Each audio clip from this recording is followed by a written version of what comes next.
Yo, yo, yo, yo, yo, yo, yo, yo, what is good, my people? It's your boy, Jason Gooner. We're back again with another live post-match show. This is going to be, of course, talking about Jamaica versus Ecuador. Last night, we had that tough last 3-1 in Las Vegas, and we're going to break down the entire match, talk about what I thought I saw, analysis-wise, go through the players, do some player ratings, also rate the coach as well. And we're definitely going to touch the handball issue that we had last night. As you see in the title, Jamaica versus Ecuador post-match show, player ratings, coach ratings, and all handballs not equal. Yes, people, that is the case. That is a fact of life. It is clear. All handballs are not created equal. And we're going to get through all of that in today's show, people. So this one, typically, like most live shows, is going to run right about 2 hours. We are going to have, first and foremost, I want to go ahead and play the post-match press conference so we can hear the coach's thoughts, see what he thought about the match and how everything went. And then once that is finished, I will give my take on what he said, and then I'll give a rundown of the match itself, and then we'll go through each individual player as well, and also look at the different tactics that I saw during the game. So yeah, we're going to utilize the tactical pad today, show you what I saw formation wise, system wise in the game, in different phases of the game. And we're definitely going to talk about the game in its entirety. So I gave a little bit of time, went ahead and had a good night's sleep last night. Some strange reason, last night I dreamt that I was in a store and I was buying Reggae Boys jerseys and stuff. So I don't know what that means, but clearly it was still on my mind because I dreamt about Reggae Boys jerseys last night. So this morning I woke up, was able to rewatch the game. Also, try to stay away for the most part from any reactions. I didn't want to get anybody's thoughts in my brain. I think the only show that I looked at for a little bit was this morning when I woke up. JD was live, and I actually watched a little bit of his show, but I missed most of him talking about the game. So really and truly, people, I don't really know what the overall sentiments of the people are. I haven't really been in the YouTube space since last night. Respect to all the people that showed some love and supported the watch along we did for the second game last night, Mexico versus Venezuela. Shout out to Venezuela for getting that win as well. 1-0 over Mexico. That was a crazy game as well, with some crazy refereeing decisions and a lot of I guess, I don't know what you call it, but basically a lot of the time spent on that pitch was both teams crowding the referee for different decisions. So yeah, it's been a staple of this Copa America so far. I think the referees try to let the game play, let the niggling fouls kind of not get called. But the problem is with that, that stuff starts to add up over time and the players get frustrated. And before you know it, every single whistle there surrounding the ref saying, hey, what's going on? So I think the refs can do a better job of controlling the games. But yeah, we'll get into that more as we go through the show. But first and foremost, let's do the YouTube things. People, remember, like, share, and subscribe to the channel. It is very, very, very helpful to us. The main thing, people, it's free. Just hit that like button when you enter the program. It should be, right underneath the write up for the the title for the show and everything. Right below there, you see a little thumbs up. Click that. I don't know where the subscribe button is on your page, but if you're new to the page, hit that subscribe button as well, and make sure you click that notification bell. And that way, anytime I go live or create any content and put out, you guys will get notified. All right. So those are the things you have to do for us. That helps the channel greatly. Of course, you have that feature right there where you drop your chat and comments. You can hit that $sign button and do it in the form of a super chat or a super sticker. That also helps the channel as well. So yeah, man, any help you can give the channel is greatly appreciated. But for now, people, let's get right into the content. Let me big up the people who there from beginning. Fresh God always supporting the channel, letting the people know where the sub count is. Yeah, man, we take with time and rise up the ladder. Yeah, man. Yeah, man. Respect to all the people supporting the channel. Yeah, it's your first time. Consider subscribing. Yeah, man. Don't consider it. Just do it, my boss. Yeah, man. Yeah, man. Yeah, so big up yourself, Fresh. Always in the building. Respect my boss. Ballheads TV, Wagwan. Yeah, man. Bless up Rasta. The people people who are finding my channel who have known me over the years, they haven't seen me in years. So this version of me is very different. It's funny how, YouTube would have known me with this beard and hair and everything. And a lot of people don't know me with this face or this kind of look. So it's just funny to see the different reactions of people that haven't seen me for years and are seeing me now for the first time on my channel. So yeah, it's hilarious. But yeah, they might call me Russ, so the name fits. You know what I mean? I don't know if I could be a panelist on Ballheads TV. I have too much hair, but I don't know if you guys discriminate over there or not. But yeah, man, everybody must give Ballheads TV a strength as well. Started this channel up. Go over there and give him a subscription, man. Yeah. Drew Russ, bless. Blessings. It means someone pregnant. That's what old people say. Okay. Bless up yourself, D. Yeah, man. Respect for being here, bro. I know you might be busy and thing, but yeah, man. Just go and listen this because we're going to go through everything today. And I know your input will be valuable in the comment section as well. Gunner's boss. Most NBA players opt for single rooms during road trips. This preference is understandable as sharing a room can disrupt sleep patterns, limit personal space, and potentially impact performance. Can always know Gunner's boss will forward with some information that's not really a part of the show, but is good information nonetheless. So do with that information what you wish. Gunner's boss, bless up. Yeah, man. You don't have to dread to be Rasta. Yo, that used to be my anthem, you know, as a resident person. I used to get some neat trim. Them tune them used to listen, you know, more get in touch with my Rasta side, you know. Yeah, man. So respect to Morgan Heritage for putting out that, making me feel like I can be a part of the Rasta vibration same way, without having dreads. All right, cool. So that is all the hail ups and everything are now completed. So anybody else that drop in now, no disrespect. We're gonna get into some content now. And yeah, okay. And this is Danny Dread, one of the best callers that I've heard on various programs. Hits 92, always a calling on Ryan's program as well. I always have a good perspective and somebody that I know just likes to receive information and try to, make sense of nonsense. You know what I mean? So big up yourself, Danny Dread. Drew Russ, I really want to talk tactics. Not sure if that's a part of your program today because I don't know what the coach is seeing. Well, Drew Russ, you already know this program or this channel, for the most part, is going to be football centric. So, we can't talk football without talking tactics. So for sure, Drew Russ, at some point today, we're going to dissect all the tactics, have the discussion. I'm debating whether I'm going to have a call in today. I might just drop the link and people can come on that way and, give their takes. You don't have to turn on your camera. That's fine. Understand everybody doesn't have a face for YouTube like myself. So totally understand that. But yeah, at some point today, I'm going to leave some time in the program where people can voice their opinions. I'm going to try to run it at least for the first hour and 20 minutes or so. It will mainly be myself showing you things on screen, talking and interacting with the comment section. But the first thing I want to do, people, because I think it's important, I want you guys to listen with me to the post-match press conference. Now, I can't lie to you. I've listened to this once already, but I'm going to listen to it again with you guys. And then I want to have a discussion just based on the answers he gave and the questions he was asked. And then we'll dive right into the tactics the way I saw it and just a breakdown of the game itself. All right. Cygnus Media said, bless up, Cygnus. Be careful how you be critical. Yeah, well, to be critical, you have to critically think. And I think I have that capacity. So hopefully people understand that whatever I say is coming from a well thought out point of view. I purposely did not do this last night because I didn't want emotions to get the better of me. I slept it off, watched the game again, calm, watched some highlights again. And I think now I'm ready to give a good opinion. The coach needs to go now. Michael Ramsey, we're going to get to that. I'm sure that's a sentiment going around right now. Gunner's boss, what Morgan Heritage have to do with the show? Be careful how you critique.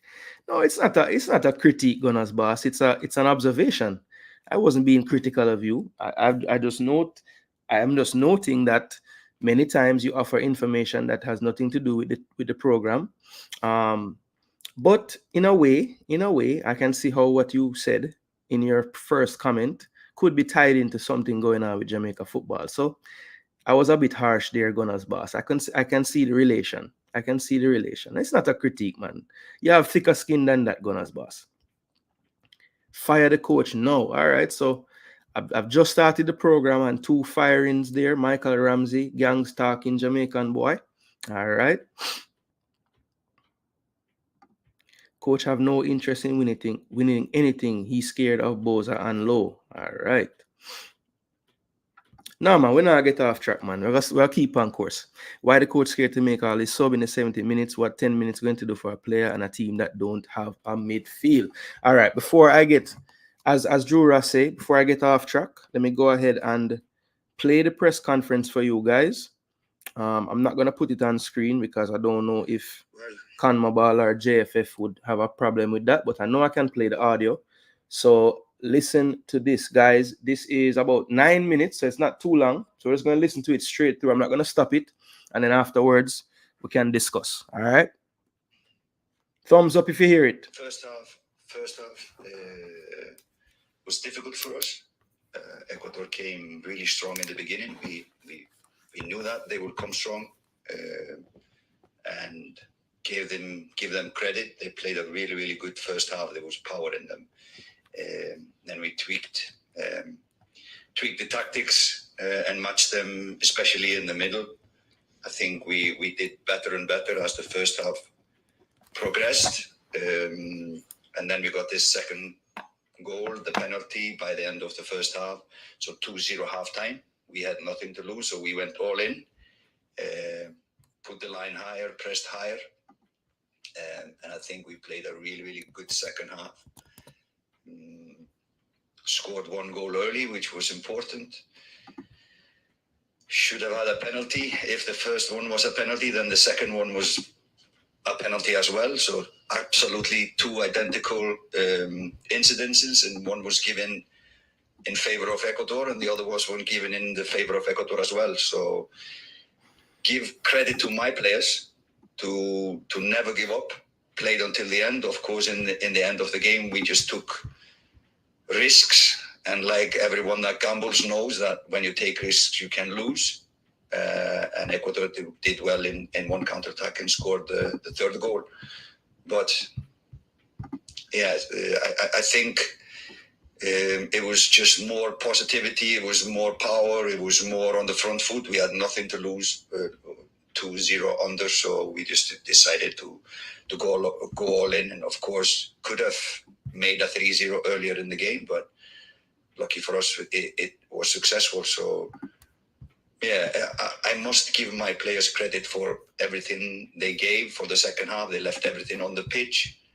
Sadly, the results didn't go in our favors. A lot of other things didn't go to us in this game. So I want to give Ecuador congrats from us to win the game, and my friend Felix.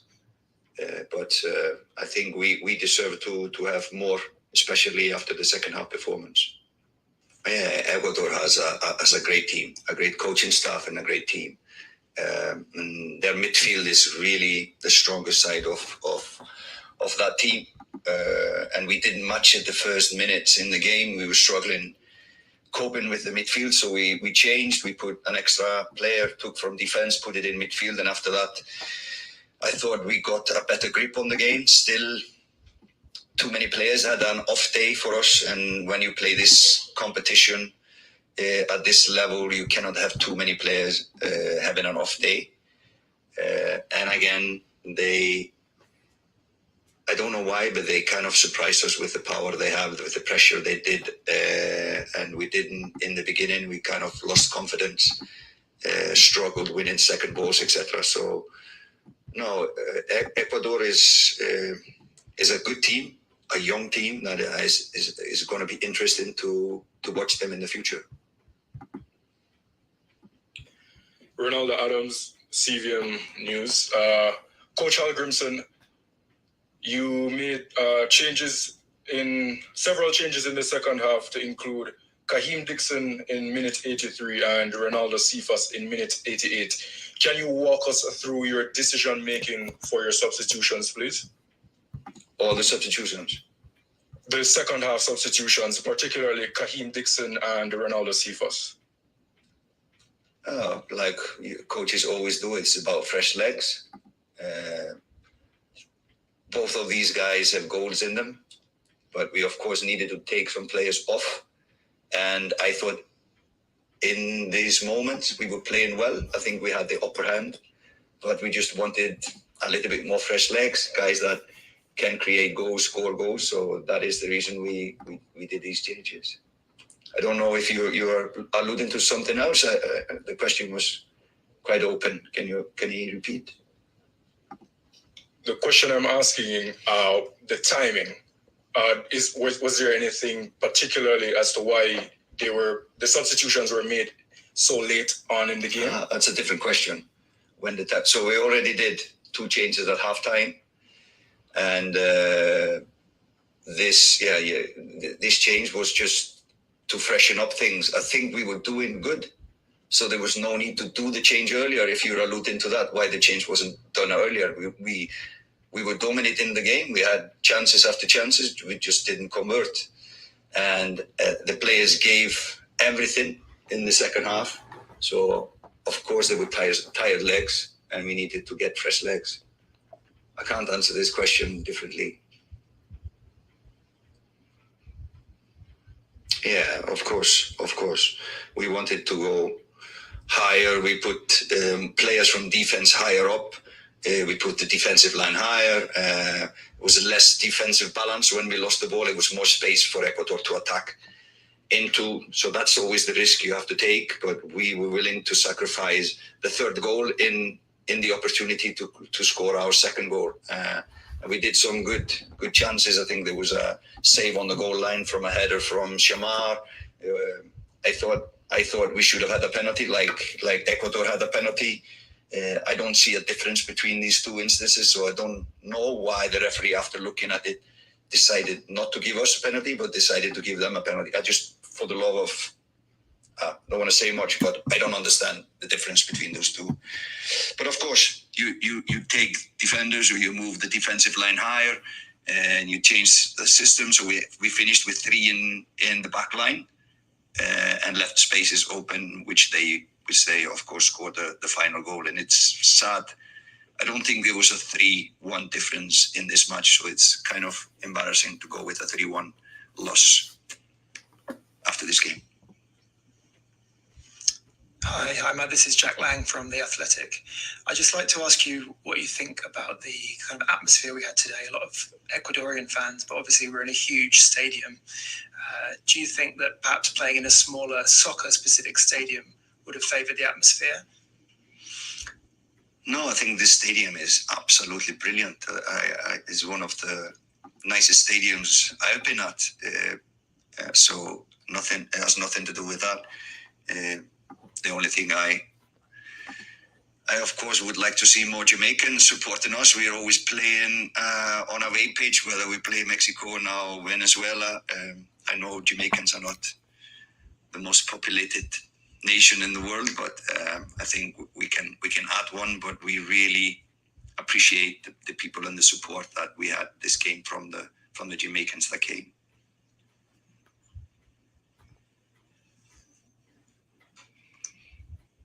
No, I haven't gotten the reason. I've just seen the replay just now, and for the love of God, I don't know why this was not a penalty if the other one was a penalty.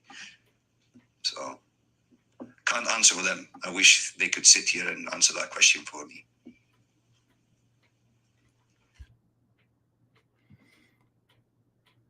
All right, so that was what the JFF put out at the press conference. They cleaned up the audio a bit for that one. Didn't have the questions being asked, just had the responses. Couple things. So the first thing that I really mentioned, that I really jotted down here while listening, was him saying that he was surprised how we weren't so ready for their power in the first half, right? And I think at the end of the day, whenever you're talking about a team starting out a game slowly, most of the time when you're discussing something like that happening, all fingers would point directly at the coach. So, that's a bit of an indictment on himself. He said he was very surprised that we weren't ready for it.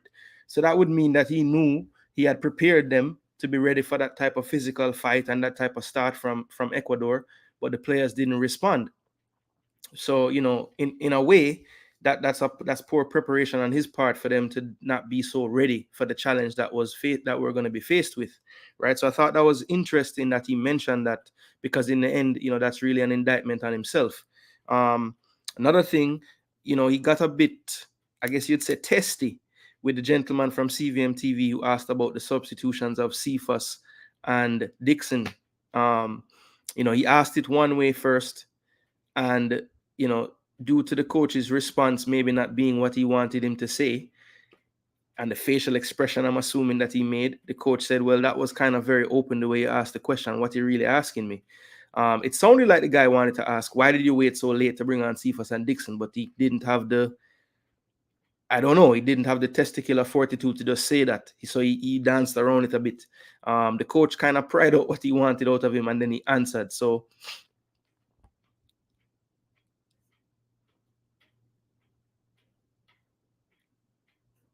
MF saying, no, he didn't, Gooner. The coach allowed him to rephrase. Okay, so yeah, yeah. Basically, he was saying, but before he asked him to rephrase, the part that they cut out here, he kind of made a statement like, I'm not sure how many ways I can answer the question you asked, but that the way you asked it was very open. Would you like to rephrase the question? Because he knew that the question was really about, why do you give them so little time? You know what I'm saying? But the guy wouldn't really ask the question directly. So I give him props for, like, getting to that, In fact, the coach coached him how to ask. I'm thinking you're saying here, MF, not how to answer. But yeah, I agree. He was like telling him, if you want better responses, ask the question more to the point and direct. You know what I mean? So yeah, I thought that was kind of funny, that little exchange between himself and the CVM reporter. I think the question did annoy him though, because he kind of was asked a similar question in the first game and said, he wanted to freshen things up at the time. But I think from the first game, people really wanted to know why they were so late, but no one would ask the question. So this time, he kind of forced him to rephrase it in that way.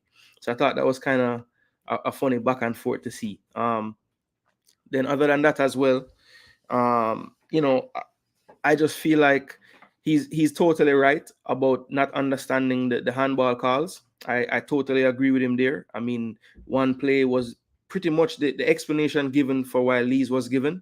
I'm not sure how the referee could go look at the second, our chance for the call with Hector and Alan Franco's hand being up like this. I'm not sure how the same explanation wasn't given after he looked at the footage from that one. That's crazy to me. So yeah, I totally agree with him there. That didn't make much sense. So yeah, to me, those were like the main things that I got from that press conference. Very surprised that he was surprised the players weren't up for that start of the game. I thought he was right though. We were poor in the start of the game. They kind of, I don't know what it was, but it seemed like the players needed an extra half second to second on the ball that wasn't there, and they all just kept getting caught on the ball. We couldn't really string any passes together. We were flat-footed. We didn't win any duels in the first half at all. I mean, every 50-50 ball Ecuador won. So overall, the team just wasn't really up for it in that first half, which is very surprising due to us going into the game knowing that it's a must-win. So that's crazy to me. Yeah, so yeah, that, the press conference, he was upset. He had reason to be with some of the calls. Again, just a bit surprised that the team was surprised with how Ecuador came out. I mean, we've been scouting Ecuador. We know that they like to press. They like to play very physical. And if you don't match them, they will run over you. And that's literally what happened in that first half, to be honest, people. I mean, we weren't really in that first half at all. We would have been lucky to go in 1-0. And of course, at the end of that first half, we did get that VAR handball given to them, and Paez stepped up to make it 2-0. So I think 2-0 was fair after the first half performance from us. Could have been more than that even. But yeah, I'm just shocked at that first half performance. It was so bad. It was so bad, people. Bless up yourself, Chris Smith. Gang Stalking say fire now before it's too late. Yeah, we're gonna have a discussion about that because I have some thoughts about firing this coach. And I will share those with you. Remember, I've been asking for that question to be asked of the coach before, just beating him. I guess someone read my post. I have no problem with the coach's answer at all. Okay, cool. I see some merit in his response to the question. Yes, I do too. John Marley said, Jamaica not good, bro. Well, John, we're going to try to figure out how they can be good. Let's talk it as we see it. That's the plan. That's the plan. Yeah, that's what I got. He prepared them, but they weren't ready even though they were prepared. Yeah. No, he didn't. Gooner, the coach allowed it. Okay, cool. That's the same thing. If some of the fans know that 2 in midfield won't work and low in the midfield won't work, how on earth Hal Grimson can't see that? Yeah, that can also be an indication that the players didn't do what they were told. Many different perspectives, absolutely. Coach Hal Grimson answered the question. The CVM guy didn't like the answer. Yeah, that's a good way to put it as well. He did answer it. Yeah, I figured you meant to ask there. Jura said, if I was the players on this team, especially the top players, I would be disappointed and be questioning the coach. It's clear he doesn't. No World Cup for Jamaica, Gooner TV. Well, we don't know yet. We have an entire year to try to get things right before World Cup qualifiers forward back again. So all is not lost. Think highly of his squad. They will make the World Cup, but we will struggle. The handballs were identical, absolutely. Coach Haldimson even gave him another opportunity to ask the question. Many coaches would have moved on to the next question. Yeah, I agree. He showed good patience with that one. All of who are talking about firing the coach are myopic. All you need to pay attention to the entire picture. John Marley disagree with Damian. When Lalas and Donovan are agreeing, it has to be for real, because they never agree for real. Cygnus said the coach realized that the question was open and he chose the interpretation that was easy to answer. He knew what the interviewer was asking from start, in my opinion. Well, Cygnus Media, that's I mean, at the end of the day, Cygnus, we got into this same issue. And I hate to bring this up, but it just makes me think of this. When Leon Bailey did his interview and he made the statement, Jamaica never did anything for me. Why do we have to be psychologists and try to figure out what people mean? Why don't we just take their words and make the words they say be the actual meaning? So if the guy wanted to ask something, ask it. Don't dance around what you really want to know. Them cannot keep the ball for 10 seconds, fam. Marley, they aren't perfect, I agree, but we can make things happen in order to qualify. ND Hall 86, coach saw that what we're capable of with the formation and lineup changes. Have to keep that same mindset for Venezuela. Gooner, nothing should be surprising with our team. Knowing all that's going on, their orbit, they must be discombobulated. Yeah, the mental side of things is very important. So, yeah, that's on the players, especially if you got prepared for what to expect, but we didn't react. Yeah. Ian Jagai, bless up. Bro, Jamaica never had any chance of going through the second round. Question mark. Yeah, if we had got a positive result last night, even a draw, we would still be in with a shout to get through. Yeah. We're eliminated now, though, because of the result of Venezuela. If Mexico had beaten Venezuela, then we'd still have a outside chance. This firing thing is ridiculous. Yeah. We're going to actually have a little segment where we talk about that, and I will give my thoughts. What many fans do not understand is that the Copa America means more to CONMEBOL nations. The CONCACAF nations is just a series of high-quality, friendly games. Okay, Eagle Republic, that is one way to look at it. My thing is, even if it is, as you say, high-quality, friendly games, at the end of the day, this competition, that if you win, you get 3 points. You don't do that in the friendlies. So I don't care what you're thinking of it as. It's not a friendly. You shouldn't look at it that way. You get points, you can win a trophy, you can get prize money. There's a lot of factors that would, if you have that mindset, that's terrible, because, this could be something that could put some bread in the coffers. You heard Hal Grimson, he was being a bit joking when he said this, but after the Nations League, he said, this third place would be great. Can get the JFF some money that we don't have. You know what I'm saying? So I would hope that's how they're looking at it. That's my country, bro. We have been complaining about first touch, improper body positioning when tackling and receiving the ball, something pros should already know. That is true, MF. That is very true. Some of the things that we complain about this team not doing well are, things that most professionals already have in their bag. So that is a good point, MF. Coach not ready, lack vision, says Geta 455. Bless up yourself, Geta. If you're new to the channel, I've never seen this name before. Think about subscribing, bro. We have some very, very good content over here and some nice conversation as well. Are we fast and strong? Where's that notion? Energy 876. The coach still making defensive change when we need goals. Fresh firing the coach is past ridiculous. Zaba HD, bless up, What are your thoughts on weight? Poor versus Mexico. Poor versus Dominica and Ecuador. Good versus Mexico. You really think Wait was poor yesterday? I don't know if he was poor though, Zaba. We're going to go through the player ratings, but I don't know. Exactly. Everything is left to interpretation. Ecuador was not shy to me. No, I don't think they were. I don't. Oh, so you're saying they weren't good or they weren't that good? I think when they went 2-0 up, they in the second half they came out a bit complacent and we took advantage. But to me it looked like, when they could have went up a gear. It was obvious, even when after the penalty incident that we didn't get, they kind of stepped up their game for the next 10-15 minutes or so. And then we still were a bit on top of them, we were getting the better of them for the most part in the second half, but it just seemed like they could turn it on whenever they wanted to be honest. They had another gear that we couldn't go to. Yeah, be direct, bro. It's the best way.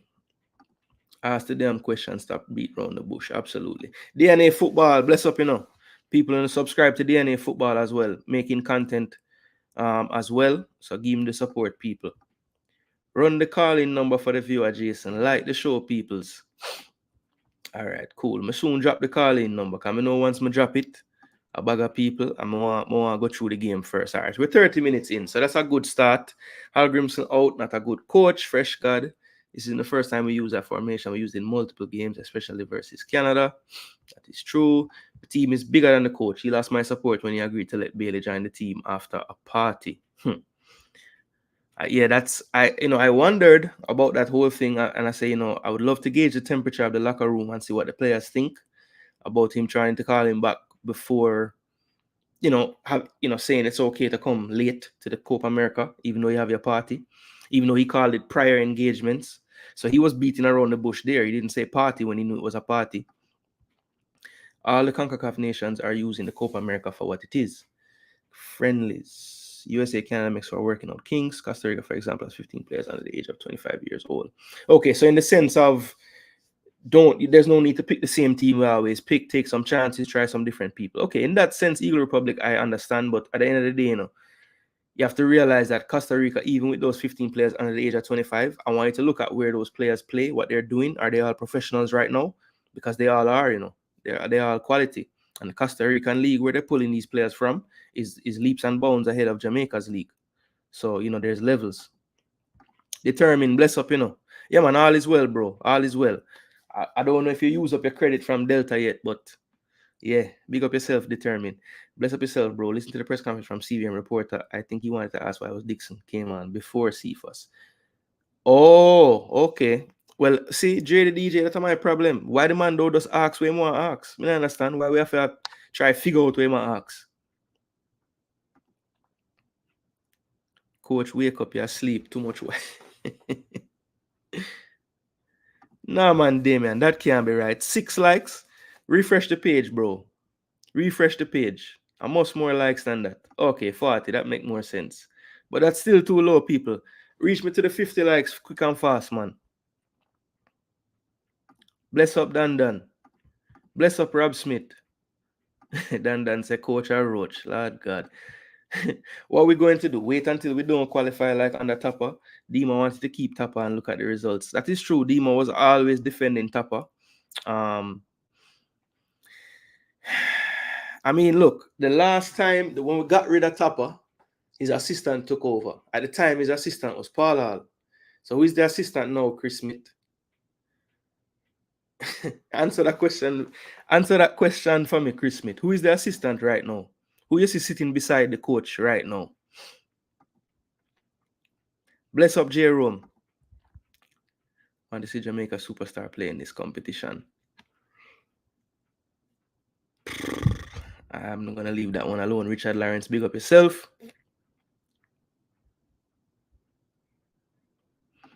MF asking Getter, a man who is laying the foundation so that a successor won't have to start from scratch has no vision. It's a good question. We're not qualifying with this coach, says Chris. All right. Can't really, I don't know. I don't have a crystal ball. I don't know, but I can't wrong anybody thinking that, to be honest. The coach mandate is to qualify us for the World Cup, right? Question. So all this talk about fire is not up for discussion because where are we in World Cup qualifying? Kiss my teeth. All right, Maro has spoken. He said the man is supposed to take us to World Cup. We play 2 World Cup match under this coach and we have 6 points. I'm assuming that's where Maro is coming from. Maro, big up yourself. If you're new here, bro, like the video for sure and subscribe. My only thing I want from the coach is to find the balance between defending well and attacking well. I'm gonna start calling myself the balance boss, because every time I talk about tactics, I talk about balance. I think it's the most important thing. So I agree with this one here, Fresh. We need to find the right balance. People want to see all-out attacking football. That not gonna work. We don't definitely want to see the all-out defending either. So we need to just find that balance. Chris Smith said it is not the coach. Oh, Damien said it's not the coach, Chris Smith. First half, they attack and push us back. Second half, they drop and let us play. Okay, Rob. Football simply, man, when Rob break it down. If we started the game gunning, we would have won. 4-3-3 is the way to go. All right, so Fresh drop the call-in number there. And remember, WhatsApp call, people. WhatsApp call, that is the best way to call. And you can let your voice be heard. Anybody knowledge about football can see this is a joke, coach.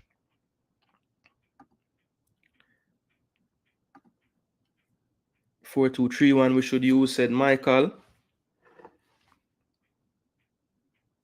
Mara said, give the coach support and buy into his style. Because when we qualify for World Cup, we all will be saying he's the greatest. So relax. So Mara is not buying this that the coach is messed up. Damien want to know if Chris Smith saw what he did with Iceland. I'm sure he'll respond to that. So I'll look for the response. Rob Smith said, we use the 4-3-3 a bunch of time. He drops Bobby into midfield when we are chasing a goal. Rob Smith, I agree. I think a lot of times on paper it says 4-4-2, and eventually during the course of the game, we switch it up to the 4-3-3. I've seen it many times. Many times. Casey Palmer, Anderson, and Bobby in midfield. Dan, one thing I can say about you, you're consistent in your 3 in midfield. You always put these 3 names. So I respect you for at least staying consistent. Chris Smith, would you say you have more football knowledge than the coach? All right, so I want to know Chris Smith. I want to see Chris Smith credentials, I'm going to test your credentials, Chris Smith. If we go World Cup, it is for show up. If things don't change, don't talk. All right, WD Wizard, big up yourself. I'm saying don't talk. Costa Rica and Canada coaches just come in and look at the difference. Yeah, Chris Smith. When I heard I think I was on JD's program on IMAX, big up IMAX football. He had made a comment saying, look at what Jesse Marsh's team looks like, and I was telling him, well, if we look at how Herdman plays, yes, it was a different formation, but Herdman was a front foot coach, very similar to Marsh. So I don't think it would take Marsh like all this time to get them to play a pressing game. They have always tried to take the game to the other team. I mean, they weren't really that. I think that was one of their main issues at the World Cup. They played every team like they didn't have to defend. They just wanted to attack. And that's why they got opened up a lot in the World Cup. They'd have good spells in the game and they'd create chances. But if they're not clinical, they end up losing 3-1, 4-1, 3-2, 2-0, whatever the case is. Again, balance. Balance is important. Give the coach the support. Every process is different. However, players got frustrated based on refereeing. The adjustments made by the coach at halftime made obvious difference. Yeah, Tropical One. All I will say to this, the only issue that I'm having right now with the coach, well, not the only, but one of the issues I'm having with the coach right now is too often in games, it seems like halftime is when we have to fix the game. Like a long far day when we come out and we say, okay, we start out well. You know what I'm saying? Like we always seem to, be so reactionary in the start of games. I just want us to come out with a system and a style of play that doesn't put us on the back foot from minute one. You know what I'm saying? That's we need to figure that out somehow. Oh yeah, that's true, Damien. They said that he came into an Iceland team already formed by Lars Lagerbäck, and then he took over. 2 years in, and this coach still doesn't know his starting 11. Yes, Chris said he didn't build the team. Determined I did with laugh. Costa Rica and Canada look way different. Oh, you mean from before? Yeah. Dixon has more skill than Cephas. I don't think Canada looks way different, though, to be honest. This same Canada team was looking like this in qualifiers, in the World Cup qualifiers. They were running through teams in CONCACAF. I mean, they finished top of the table, you forget. And even in the World Cup, that first game, I think, did they play Belgium first? Whatever game they played first, they were all over them. Could have been 2-0 if Davis finished him dinner at the penalty spot. So, I don't think Canada was so different from what we see now. The writing was on the wall. They can be a front foot team, and I think Biello didn't really know how to coach them that way, and that's why they looked that bad in his little short stint he had. Once Marsh came in, who is a much more similar tactically, like a similar coach tactically to Herdman, you see what Canada is doing now in this Copa America. Because even though they lost the first game against Argentina, they played well. Dixon has more skill than Cephas. That's why we needed both speed and skill. Okay, so explaining why Cephas would have come on later. Hamilton Brown, bless up, I saw your comment earlier while the press conference was playing. So big up yourself, bro. Greetings to you and family. How the hell is the coach going to know his best 11 when all the players don't come all the time? Yeah, that's something that we can't forget. How often does he have everybody? But the only thing I'll say to that, Rob Smith, is it that he doesn't have all his players because they don't want to be there, or is it because he don't want certain players there? You know what I'm saying? Because there's a lot of players who we have used who are probably at higher levels than some of the folks we pick. And I think that's why, we've played 2 games so far, and I want to say it's the same out players play both games, and some only play one, but we have a squad full of players. So, we need to, I said this when we picked the team, the squad depth is going to be an issue at this competition, because I don't believe that the coach trusts all the players he picked. And we're seeing it play out. He keeps playing the same players every game. Not like that. He more than knows his best 11. Where do you get this notion from? No top coach in the world would start low in midfield. Hard to come back from that one, folks, to be honest. Fresh God said, Coach Wall. No, why you skip over Meran? Is Meran sit beside the coach, Yeah, Meran Garden.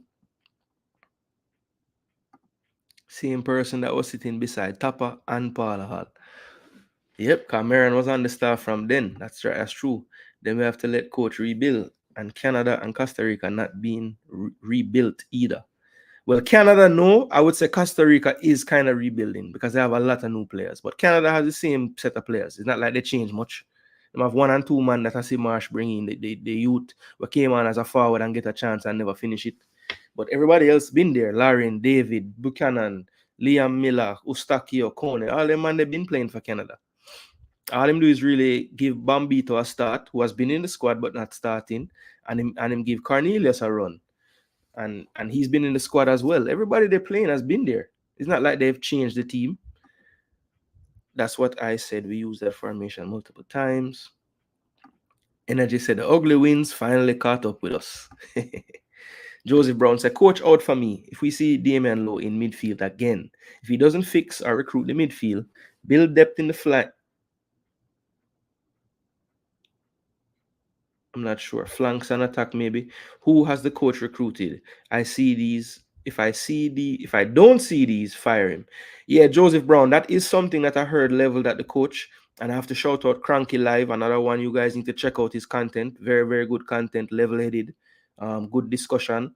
He had a caller, one of my favorite YouTube commenters, Miss Claudine. She called in and asked the question, who has this coach really who has this coach really who has he recruited out of all the players we have? And I thought about it and I said, she's right, all these players that we have that are, English based or born in England and represent Jamaica. I think Paul Hall pretty much was the link to all of these players.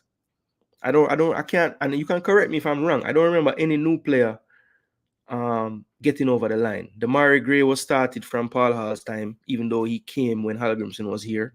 And yeah, all the other ones that are here now, Karai Anderson, all of that was from Paul Hall's tenure. So I'm not sure who he has actually recruited himself.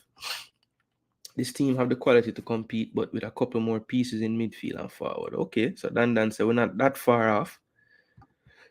Man, them don't watch the game, says Rob Smith to Fresh God. Eagle Republic say, right now, I believe our like is fine. We are about 9 players deep. We need to work out the midfield. It is time to end the Damian Lowe experiment. We need to take the training wheels off Anderson. Agree. I don't know what Anderson has to do to get more time, folks. It's crazy to me. New manager bounce is a real thing. Also, Canada has more resources and is probably more organized than JFF. So wait before you pat yourself on the back. Jason Gooner, you remember the Alvis Powell decision in Mexico game? I keep seeing the same strange decision making. So I'm assuming you're saying there's a correlation between the only mainstay from that time to now is Meron Garden. So say what you feel for say Chris Smith. Because we can figure things out, but I don't know if everybody else can. We need to work on our offense now. We need to find a creative midfielder. If we can't find one, just go back for Ravel. Michael Woodburn. Ravel is always the answer, eh? Started the game and get kicked in our face. What would the fans say about the coach? They would say he was naive. Okay. New coach bounce and resources is another thing. Agreed, patience is a virtue. But Damian Levy, you know our uncle, your uncle and your father and all of the big man them in our family say. But too much of it can hurt you. So be careful. Resources have nothing to do with coaching. This coach making schoolboy mistakes. Yeah, that's true, Chris Smith. Really and truly, we can't really look at resources when we're talking about in-game tactics because you don't need money to make a sub. You just make the damn sub. Who watched Canada versus Peru after the Jamaicans fans hype them up? They look terrible, and I watched that game. Who watched Canada versus Peru? Who looked terrible? I'm not sure which team you talk about, if Canada or Peru you talk. I just want to see if the coach learned anything from the previous 2 games in the next game. I expect less excuses because you will have all the freedom in the world to experiment. Yeah, that is true, Cygnus. I don't know. This coach hasn't really coached a game where he was already out of a competition. So let's see how differently he coaches or approaches this one. But the 4-3-3, when Bobby drop, don't take the shape or stay consistent in the game. No, when he does drop, that's what it is. That's what it is. And if we not score a goal, it stay there. Sometimes if we score the goal and get the goal we want or the 2 goals we want, like in Canada. No, but that whole second half in Canada, it was a 4-3-3. He never changed it.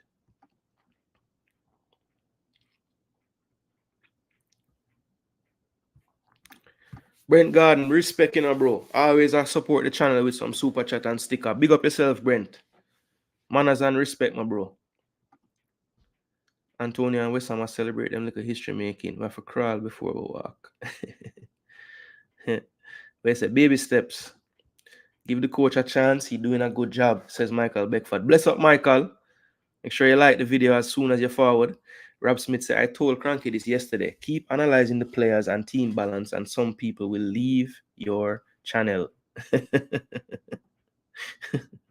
They said, them now I hear about them thing there. If you don't think resources or the lack thereof is not a factor, I don't know what to tell you, boss.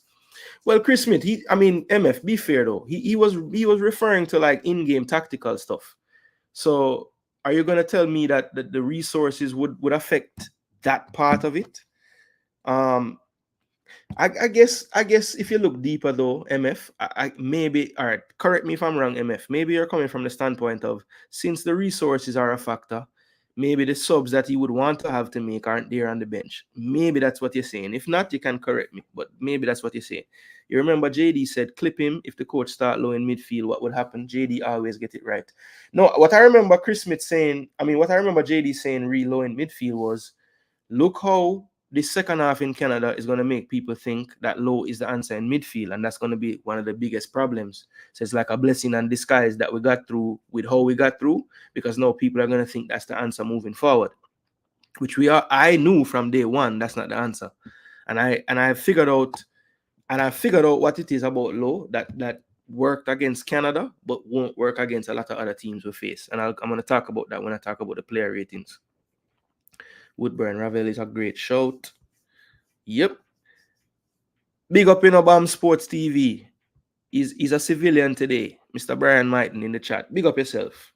Travis Pesa, up you know, bro.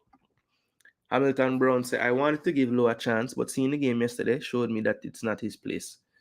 Boza and Antonio combo not working to me. Yeah, Hamilton Brown. I think one of the things that I think is taking points off the coach for a lot of us as fans is some of the things that we see him do that don't work. He tends to try them again too often.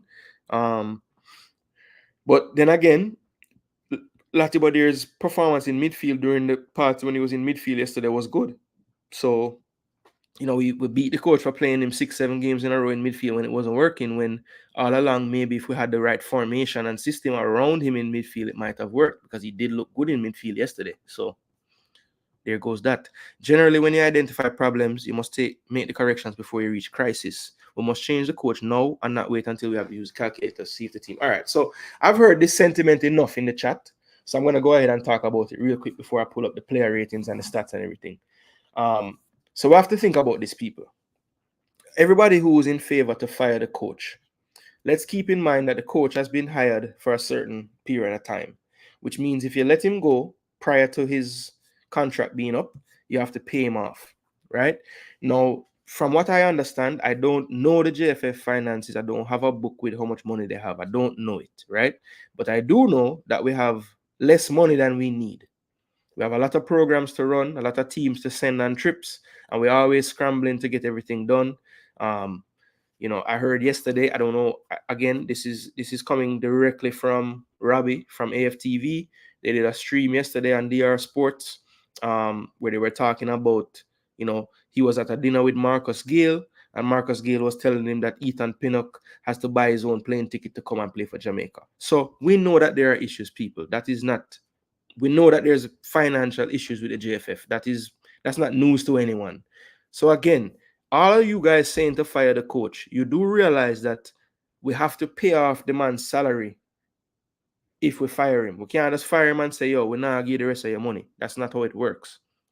So you really think that we can fire the coach, pay the coach off, and then hire another coach who we will all be happy with? We're probably going to change 6 for half a dozen. So we've made our bed. We're gonna have to lie in it, people. I'm sorry. I don't financially it makes no sense. It makes no sense. Canada looks no different. Costa Rica look the same since forever. The coach is too quiet on the sideline, says Energy. All right. I have seen a lot of people mentioning his demeanor on the bench. Interesting. I know that was something that was leveled at Tapa a lot, that he just sitting there not doing anything. People hit the like button and subscribe. Respect, Brian. Let them know. It's factor, but nothing to do with coaching decision. I want to see if MF heard my comment and respond to what I said about that whole coaching decision thing, and see if I'm on the right track based on his thinking. Hal Grimson more than knows his best 11. Says Fresh Damon say, I agree with everyone about Low. I don't like to watch him play ball at all. They say no matter where. Might as well go back for Ravel. Yep. Football craze, bless up. If we are supposed to be beating Ecuador, that means people think we should be competing with Argentina, because Ecuador beat Uruguay and draw with Colombia in their qualifiers and above Brazil in the standing. Yeah, I think a part of all of this is just us not really being in tune with what's going on in world football as well. It's one thing to have pride for your country, but you have to realize that Jamaica is not going out there playing against Jamaica. There is an opponent, and you have to look at their recent history, what they have done, the type of the quality of opponents that they normally play in CONMEBOL, and how well they have been doing lately. I mean, that means something to me. So, my prediction yesterday, I think, was a 1-1 draw. I said that we would score our first goal in the Copa America history. And I was just hopeful that Wade would have a blinder and get a lot of saves again and would draw the game 1-1. So, I wasn't even predicting a win. And obviously, I'm a huge Jamaica fan. So, you have to be realistic at the same time.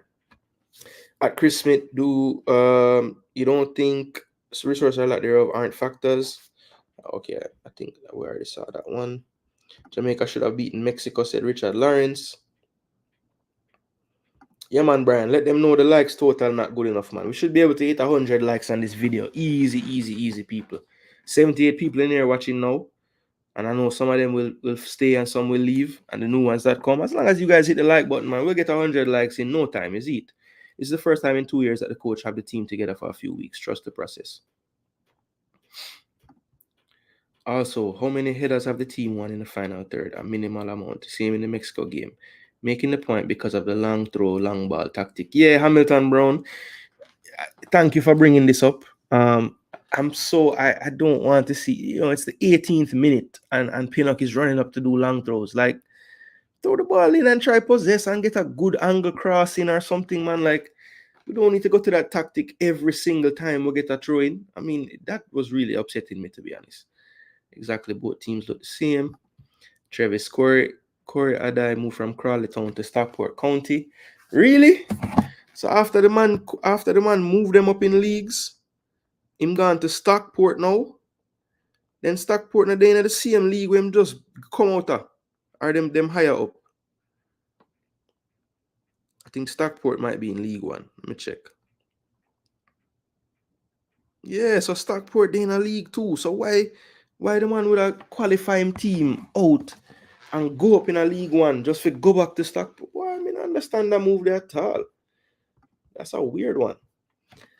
TikTok. First time I'm seeing you on the channel. Big up yourself, TikTok. Always I get a fight from people in the comment section. As a matter of fact, I don't even think I can see TikTok's comments anymore because I think I might have either him blocked me. I mean, I don't know what happened, but I can't see TikTok comments. I only see them when people put them on the screen.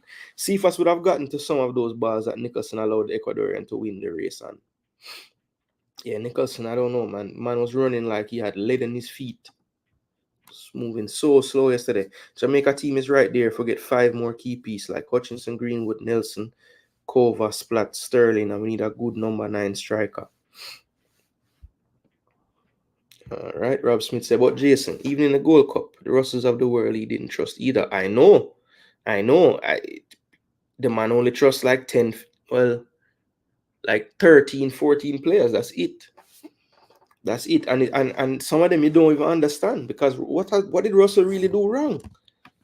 I mean, Jamaican fans say him slow. I know that's all I hear. But every man don't have to be a sprinter on the field, boss.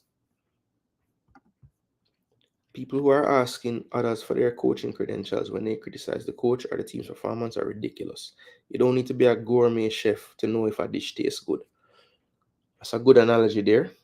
That's a great analogy for anyone who don't have any coaching credentials and want to talk. So well played, Jerome. Joke thing, Grimma go on with it now. This low experiment should stop right now. Damien is not on the eye. Yeah, Brian might not jokingly said last night, that we try him in defense and him move him. We try him in a midfield and him move him. All that's left to see if him is really him father son and put him a striker.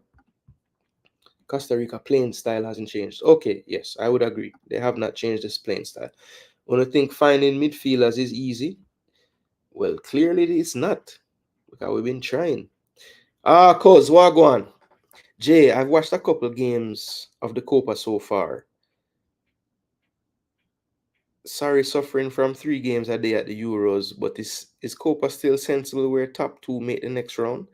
Well, the only reason that is the case in a J is because it's only 16 teams in a competition. So you would, in order to have the 3rd place teams go through, it would be a round of 16 with the same, like they can't do a round of 16 with a 16-team tournament. So there's no need to have any third place teams go through.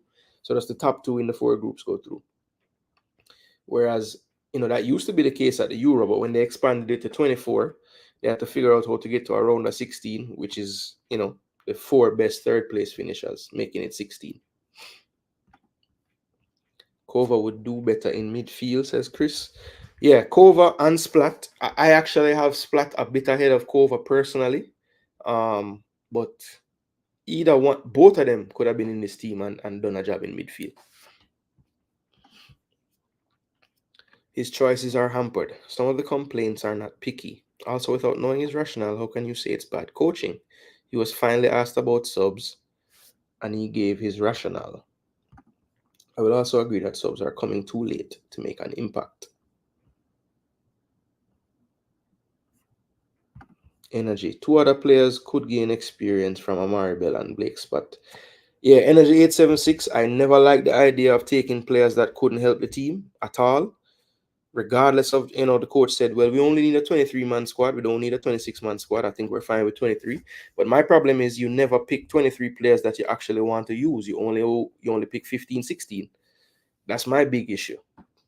Like, if you're going to pick a squad, make sure that everyone, you can close your eye and say, okay, put the midfielders over here, and you can point, and no matter who it end up on, you're okay with them going in the game. I don't think that's the case right now. Like, you literally have your ones that going to come on and play, and no matter what happens in the game, that's what you're going to do. And I don't think that's the right way to go about it. All I'm hearing is just excuses and more excuses. The strikers are not hungry for goals, says O'Neill Potter. Big up yourself, O'Neill.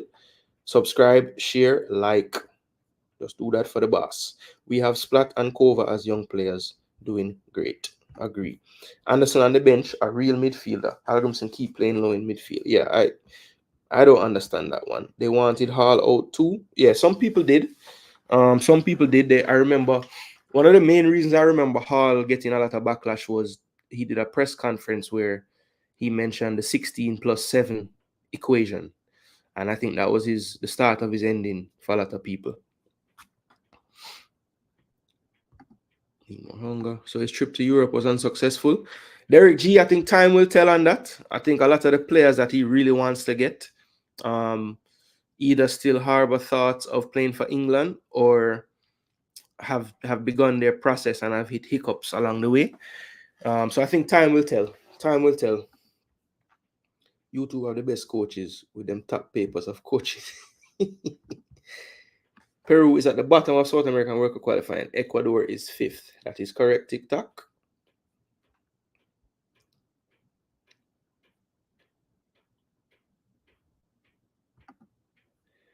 Do you understand his rationale behind the late subs last night? Was it plausible? Biggest mistake JFF make was getting out Paul Hall. So Chris Smith, you really love Paul Hall's football, huh?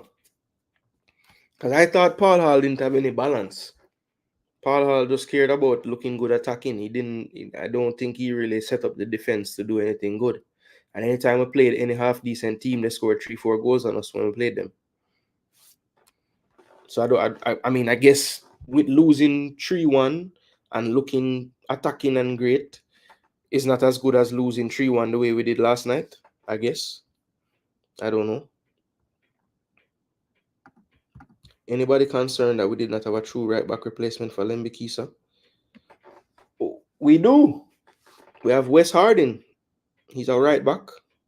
Why he could have played Cygnus. Gentle people, Hardimson is a stubborn guy. Going forward, the twin strike force of Antonio and Boza is here to stay. Personally, I believe Antonio Cephas and Boza Dixon are our best partnerships. Hardimson brought in many players. Bernard, Lembikisa, Latipo, Casey Palmer, etc. Casey Palmer was brought in for the USA game way back in whenever, when Tapa was the coach and Paula was the assistant. Bernard was being spoken to from then as well. Lembikisa was brought in again by Paul Hall for the told about for the under 20. So we've known about him from a long time. And Latibodir was also somebody that Paul Hall had spoken to when he put out that list of names. Latibodir was on that list, as well as Bernard, as well as Casey Palmer. So TikTok, Hal Grimson didn't bring these players in, bro. he might have spoken to them when he got the job to see if they wanted to come back, but they were already on the radar of Jamaica, and not from him. You should know that, TikTok, because some fans hate Meran, bro. Canada looked terrible before Peru got down to 10 players. Really? Terrible? I don't know if they look terrible. Peru was the better team, though. We need a coach that can get the best out of the players. If you respect Dixon that much, he needs to give him more minutes. The coach is doing a good job. Hindsight is always 2020. Well, that is a true statement. Hindsight is always 2020, but that don't mean the coach is doing a good job. The coach could do a better job, I think. Canada, Haiti, anytime we are down and chasing the game, we go 4-3-3. I want you to tell me a football country that would keep Hallgrimson with the team performing like this. Probably Haiti, because they don't have no money. Probably, let me see who else. Any team that is strapped for cash might keep him because they locked him into a contract. So, I mean, Chris, the problem is, if we get rid of Hallgrimson, we'd have to pay him, and then we wouldn't have the money to get back the coach you want. Paul Hall not going to coach us for free. So, yeah, not saying I want to keep him. I just feel like where this situation is not really fixable due to the fact that we'd have to pay him off. You know what I'm saying?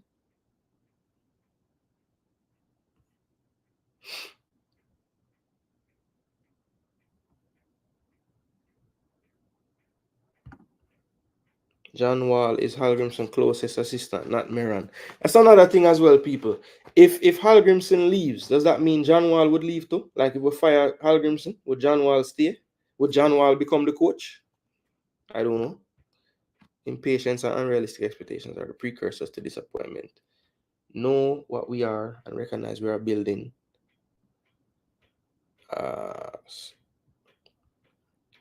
Tear down.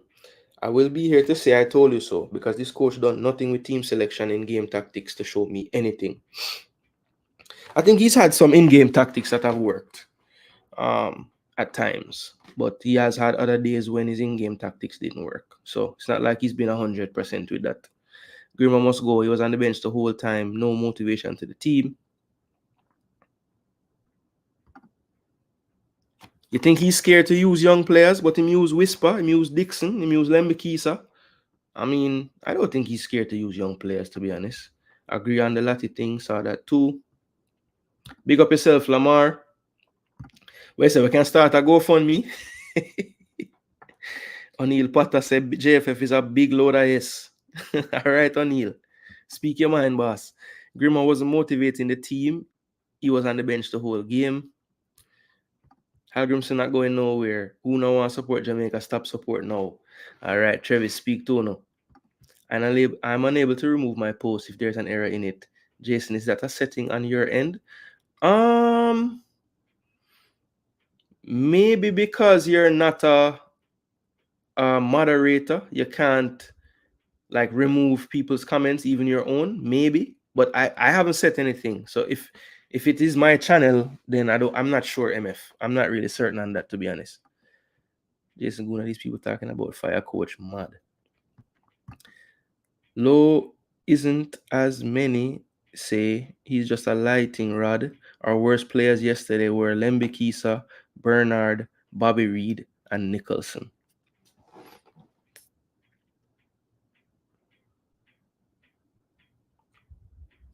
Okay. Jason, that is no excuse. Keeping him and not qualifying, we would lose more. If we get a good coach and qualify, we make back the money.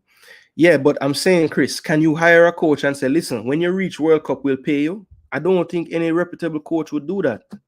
That's all I'm saying, Chris. It's not an excuse. It's a reality. The coach must just use the damn right players for the position that they play.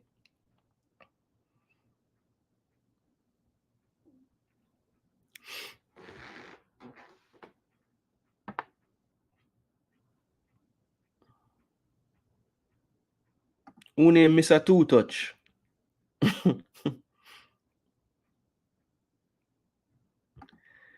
Ballhead said, I took a good look at JA last night with a view to find out what is our problem. And I realized we struggle to control and pass like the other teams. That is so true, bro. The first touch, man, is we always like trying to stretch to pass the ball. We're not under control of the ball. It happens too often, bro. I hear people trying to compare Jamaica with Panama. Coach Christensen has been with Panama from COVID days, and he has the same cadre of players. Many of our fans watch too much EPL. Bowser took the coach to Nations League. He's not going to drop him so easy. I'm always calm. I don't like see foolishness. Reggae Boys doesn't know how to pass the ball. Jamaica outplayed Ecuador yesterday. The players and coach are doing a good job. Jamaica is improving. I think they outplayed them in the second half, but the first half we were outplayed. So I'd say it was about even in terms of play yesterday. You got my point, Jason. Resources aren't just financial. There are several variables the coach had to consider. People want to beat without a complete understanding of his rationale. MF, one thing I rate about you, you try to look at things in their totality. That's a good way to do it, to be honest. Ballheads for sure. We struggle to possess and move the ball quickly. All right, people. So I'm ready for the portion of this program that gets into the tactics a bit more. I just wanted to give the chat some life because it is running pretty fast there. I didn't want to get behind. So forgive me, people, if I haven't gotten to all of the comments, but I think that would take up the entire show. So let me just get on the screen for you guys the tactical pad. And we're going to go through the various changes that we saw in the game from a Jamaican point of view against the Ecuador team yesterday. So this is the tactical pad, people. This is the predicted 11 I had yesterday. Definitely, I got all these Ecuador players right. So we knew what was to come, the 4-2-3-1 system with the players on the pitch there. And then Jamaica, I had us in a 3-4-2-1, but really and truly, it was more of a 3-5-2 on the day to start. And this is how they kind of started out right here. So you had Pinnock, Latibodere, and Bernard on the back three, waiting goal, of course. Lee left wing back, Lembekisa right wing back, Low as the fulcrum in the midfield there at the base. And then you have Reed and Palmer flanking him with Nicholson and Antonio up front again. So this was kind of how it looked on the screen, people, to me when the game started out. Now, we did start off on the back foot. Pretty much the start of the game, the team was pretty much in a shape like this, really deep, because we had to be. We're just getting pressured. Antonio, Nicholson was dropping even into these kind of more central areas. Palmer was trying to help out Lemby on this side. Reed was doing the same on this side. And Lowe was here holding down this middle space here. But we were really pegged back. As I said before, people, a lot of the things that we can control, like winning 50-50 balls, we weren't up to the task for that in the start of the game. And Ecuador just looked like the much hungrier outfit. You add to that Ecuador was much more technically proficient at the start of the game, better first touch, better control, getting the ball to their wide players, Sarmiento, Yeboah, Paez finding space in the half spaces. Caicedo did a great job of linking the defense to the midfield. Franco, for the most part, just sat in front of the back four, but Caicedo did have license to push up. So a lot of times when they were in attack, it would look more like this. Of course, Nicholson and Antonio would be pushed up higher.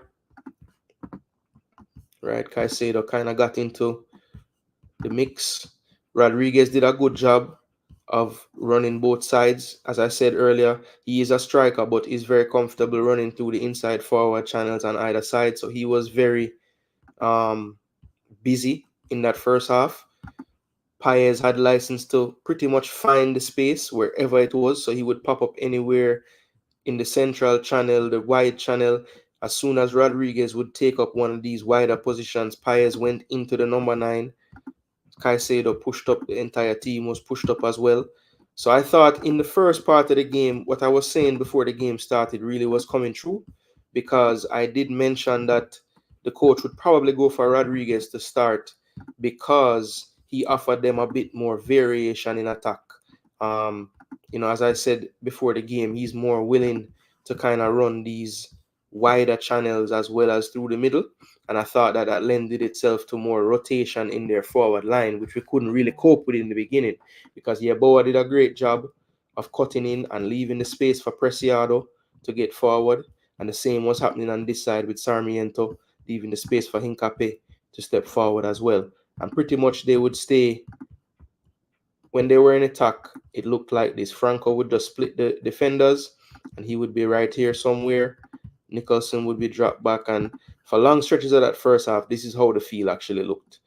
All of us in our own half, and Ecuador pressuring us.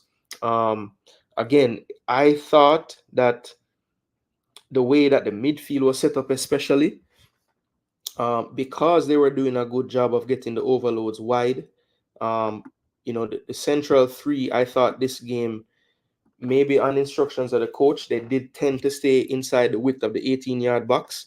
Whereas in the last game, I thought Pinnock and Bernard, multiple occasions, were way out here defending. It looked like there was a much more concerted effort with the extra bodies in midfield for Lembikisa and Palmer and Reed and Lee on this side to try to make sense of these situations when they would have, 2-3 players out here trying to combine. Hincape going wide and overlapping.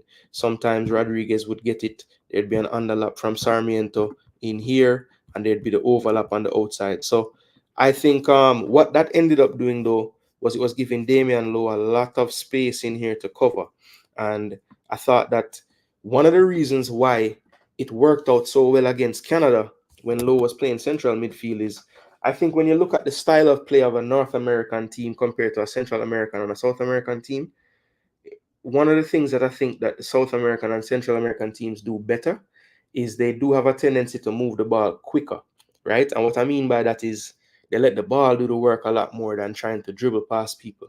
And I think whenever it's a situation where the ball is doing the work, Lowe's enthusiasm, I'll call it, to win the ball back can get him into trouble, because he'll see Franco or he'll see Caicedo with the ball here, and he'll go full speed ahead to Caicedo when Caicedo is just really waiting for that to pass it to Franco, for Franco to then find Paez behind the space that Damian Lowe just ran out of trying to chase the ball, right? And I think they did a great job of that. If you notice, the yellow card he got in like the 38th minute, I thought that was literally frustration. He was just tired of running and not being able to touch anything or anyone. And he wasn't going to let that play pass without putting his foot on Caicedo. So I think, personally, people, him in midfield is something that can only work in very small spells, and it has to be against a certain type of team. Other than that, Damian Lowe is not a midfielder, people. He's not. He's almost, what makes him somebody that people like, which is his energy, his work rate to win back the ball, is something that gets him into trouble against these trickier, one-touch, two-touch teams that literally don't release the ball until a player is right on them and has vacated another space, and it's boom, boom into the space that this player chasing me just vacated. And I think they did a great job of just playing around Low. They used his aggression against him, and in the end, he just got frustrated because he couldn't win the ball. So yeah, that's what I was saying earlier about Low. I don't believe that against certain opponents it makes sense for him to play midfield at all. He just doesn't have the tactical awareness.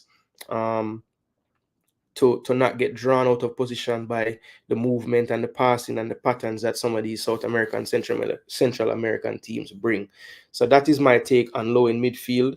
As I said before, it can't really work for him for any extended period of time. For one, I don't believe he has the energy levels to sustain the way he plays in midfield. It's just too much ground for him to cover.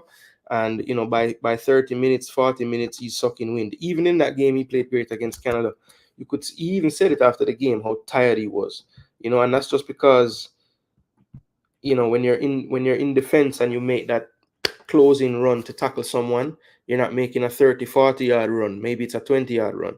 And that difference of 20 meters, 20 yards can be huge when you're thinking about your energy levels and sustaining it throughout the game. So that is what I have to say on that. Just wanted to talk about that whole Low thing right away, because that's what I saw, and that's a reason why even after the Canada game, I was dead against him playing there. For me, Low is a bench option for us at this point in the defense, and that's just how it is, people. It's nothing against Low.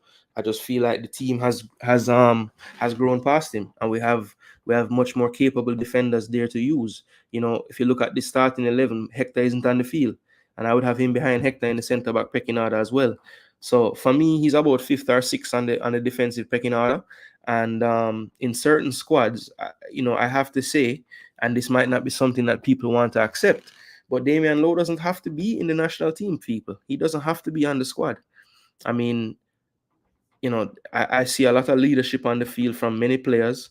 You know, some would argue that he's the biggest leader in the team and all these things. I don't really see that on the pitch, to be honest. I mean, if anything, his body language sometimes seems I don't know. He seems to be upset at everything and everybody. You know, I don't see him really encouraging many people on the pitch, and that's what I want my leaders to be doing. So, that's one thing. I've heard the energy, the leadership. That's why he has to be there. Other people showed immense energy and leadership as well. He's not the only one that can lead people. So stop spreading that narrative. Thanks, please, and thanks. All right, so let's get right into it, people. I'm purposely not pulling up SofaScore yet. I don't want to get any biases towards any player. I'm going to use it based off of what I saw. So you guys can follow along in the comment section. Remember, smash that like button, share the content. Yeah, and we'll do a thing. Big up yourself, Owen. So first and foremost, let's deal with the goalkeeper, Jamali Waite. So Jamali Waite, yesterday I thought he had a decent game. He did concede 3 goals, but let's look at the goals, right? So the first goal, fluke. You know, when it first happened, I kind of referenced his height and said maybe if he was a little taller, but I don't even think the tallest goalkeeper would have saved that ball. I mean, for you to be seeing where the cross is coming from, see the deflection, you're probably at your near post because the cross is coming from that side. So you're already backpedaling. And it really wasn't in the air that long. It just kind of ricocheted and spun and, you know, ended up in the far post. That was just a fluke play.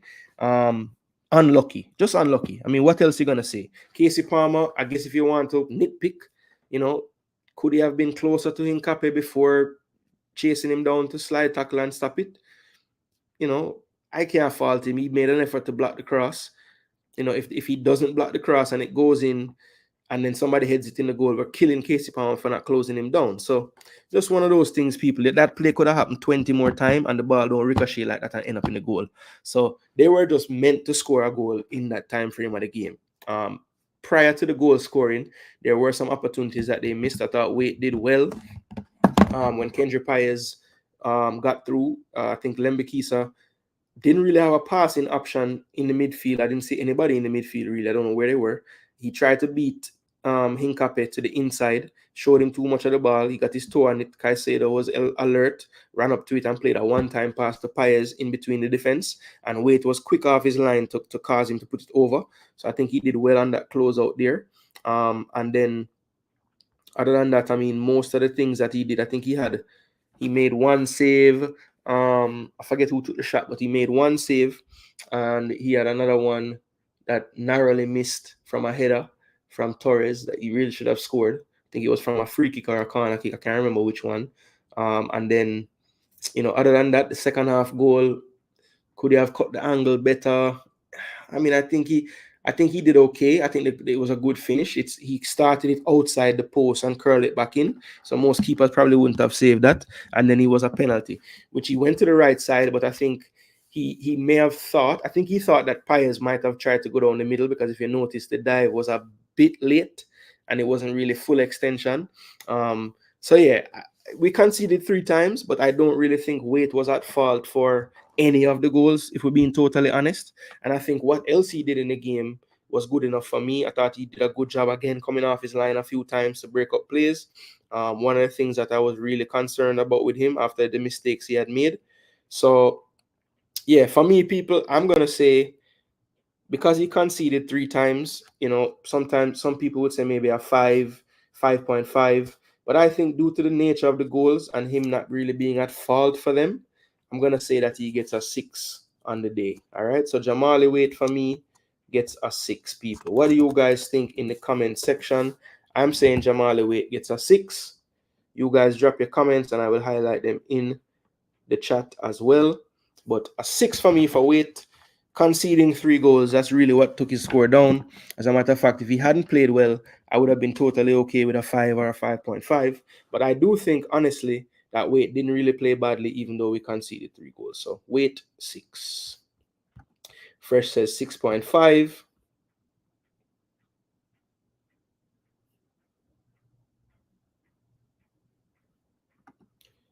If you were taller and had better judgment and could jump, a keeper would save it. TikTok, I think you need to watch that replay again.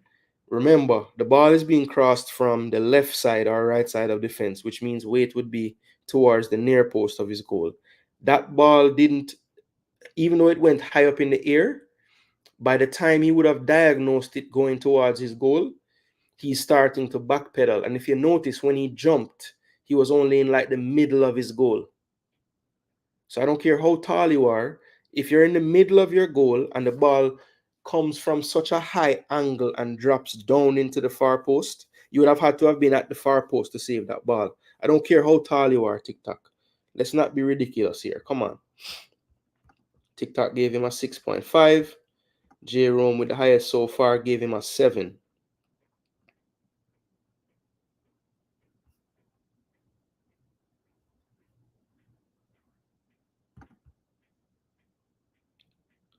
Him in midfield is over, but I don't think he should be dropped from the squad. Well, Rob Smith, how many centre backs do we need? Because I'm telling you, he's not fourth, he's 5th in the pecking order. So we need 5 centre backs. I don't think we need more than 4. Plus, well, I guess if the coach playing a back 3, 5 is an argument you could make. But I think Greg Lee could play in the back 3 as well, if it came to that. So that's another one we could use there. If Harding is in the squad, that's another one can play on the back 3. So we have so many options of players that can play in a back 3 and a 5. I'm just saying, there is a team that Jamaica can pick, and Lowe is not in it. That's not. I think for so long people just have been not. You're not allowed to even say that or think that. But it's actually a reality right now. He doesn't have to be in the squad. Damien should start fighting back for a CB position. The coach should be held responsible for any problems caused by Lowe in the midfield. Coach should start shopping for a true CDM after Copa. If only it was like club football and he could have shop. But Jamaica have money, so would have to go to the dollar store. Weight has potential. Agree. Energy says 6.5.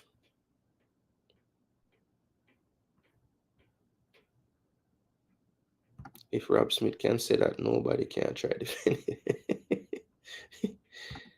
I'm not you. I don't have personal preference players because of where they're born. Wait didn't really do anything wrong, but at all. Fluke goal, pen, and a brilliant finish for the 3rd. Yeah, I agree with that assessment. A keeper's in the middle of the goal and crosses. Really? Why would a keeper be in the middle of a goal and crosses? TikTok, I refuse to believe that you believe that. I want you to look up highlights of any football match and tell me the starting position of a keeper. Maybe not on the front post, but if the goal is in a half, he's in the half closest to where the ball is coming from. That's why whenever a ball gets crossed to the back post, the keeper is always running back to the back post. And any coach will tell a forward, when you get a header on the back post, head it back where it came from, because the keeper is already running this way. It's harder to plant and then dive back where you're coming from than dive the way you're going. So what are you talking about, TikTok? Honestly. 6.5. First, the 4 centre backs are good. What was the inclusion of King, Marshall, Lambert? Lambert, I understand, because I think he could play a role in this midfield personally. The King and Marshall one, they're just there. The conspiracy theorists will tell you they're there because you need a certain amount of caps. But the thing is, if that's the case, they don't get a cap just for being on the team. So I don't think the coach picking them just for caps. I think the coach actually think they can help, I guess. Goalkeeper absolutely not responsible for first goal. My hero Andre is not saving. That's I give him a 7.5. Yeah, I have to be realistic. I can't. What did I give him? A 6? I think I'm going to boost it up to a 6.5. I think that's fair. I can't say the man not at fault and then give him a 6. So 6.5 for me. All right, let's move along, people. Since he came off at halftime, I'm gonna do Deshaun Bernard next. I thought similar to everybody that played in the first half, he was poor. I want to say this is one of his poorer performances for us. Another one that comes to mind is probably the Dominica game away. I thought he struggled in that game as well. But yeah, for me, Deshaun Bernard really didn't show up to the races on this day. Just didn't ever get comfortable in the game for me. Even the things that I've seen him do in the past, he wasn't really executing. He tried a couple diagonals that were way off. I remember one just going directly to their defense as well. So yeah, it's I have to be honest, man. Bernard is one of my favorite players in the team, but I thought he was poor yesterday. I'm gonna say Deshaun Bernard gets a 5.5 for his performance. I didn't really think, I know he's capable of much better than that.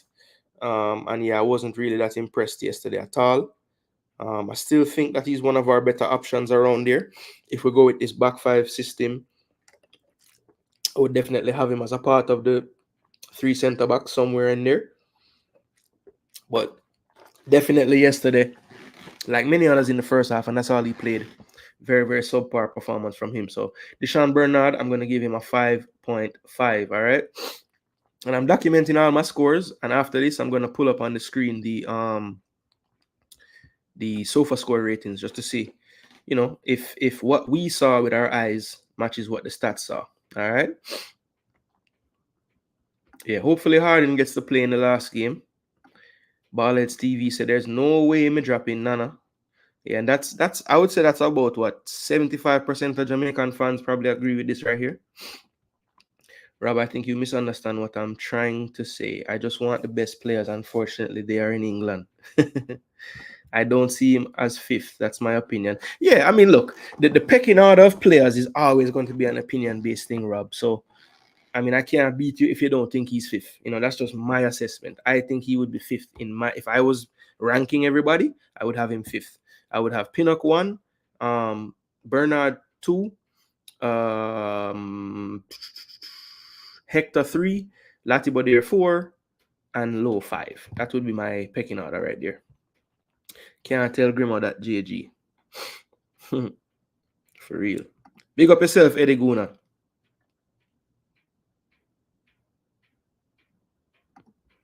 Wade could have saved that pen. It wasn't well taken. Yeah, it was not directed all the way over. And I think one thing I noticed, guys, did they change the rule that you can stutter again when you run up? I mean, there was like such an emphasis on this, like maybe, I don't know, a couple of years ago. And I've noticed that every penalty taker now has a stutter in their run up again, and nobody cares.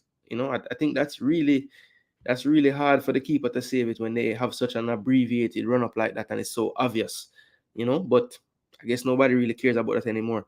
Did you hear what Casey Palmer said?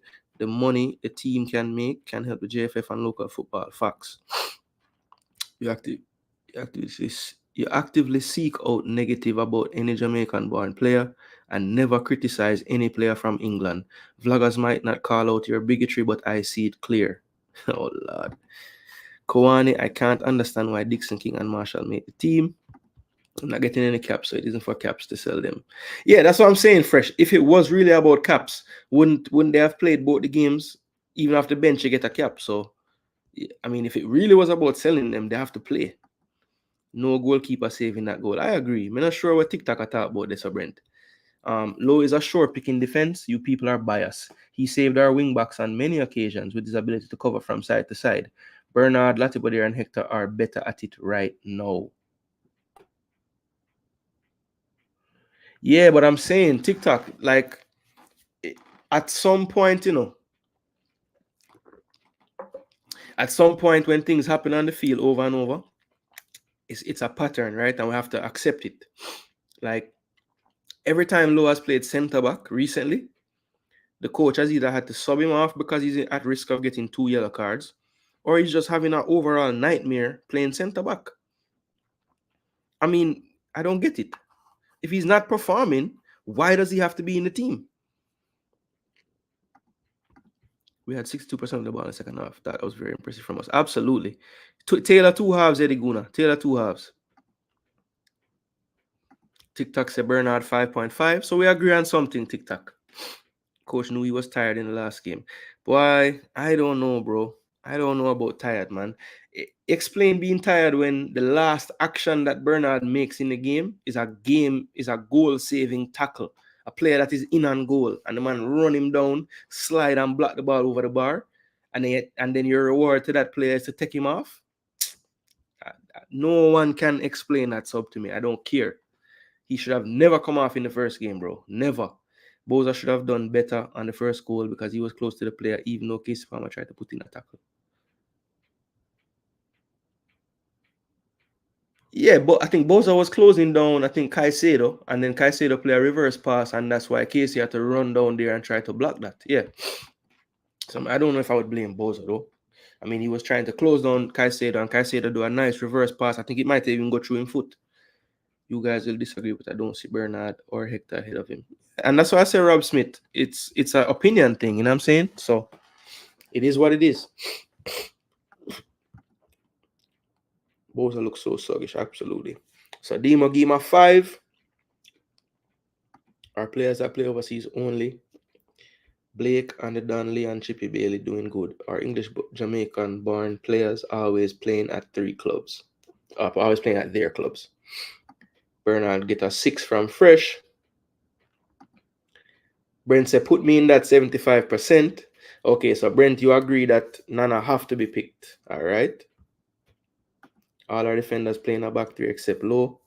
And funny enough, the coach actually implemented a back 3 system last season so Low could start. Because he had his starters, Glesnes and the other brother. And then once one of them got injured and Low played well, the coach just said, you know what, all of them fit, all going to play. And he started playing a back 3.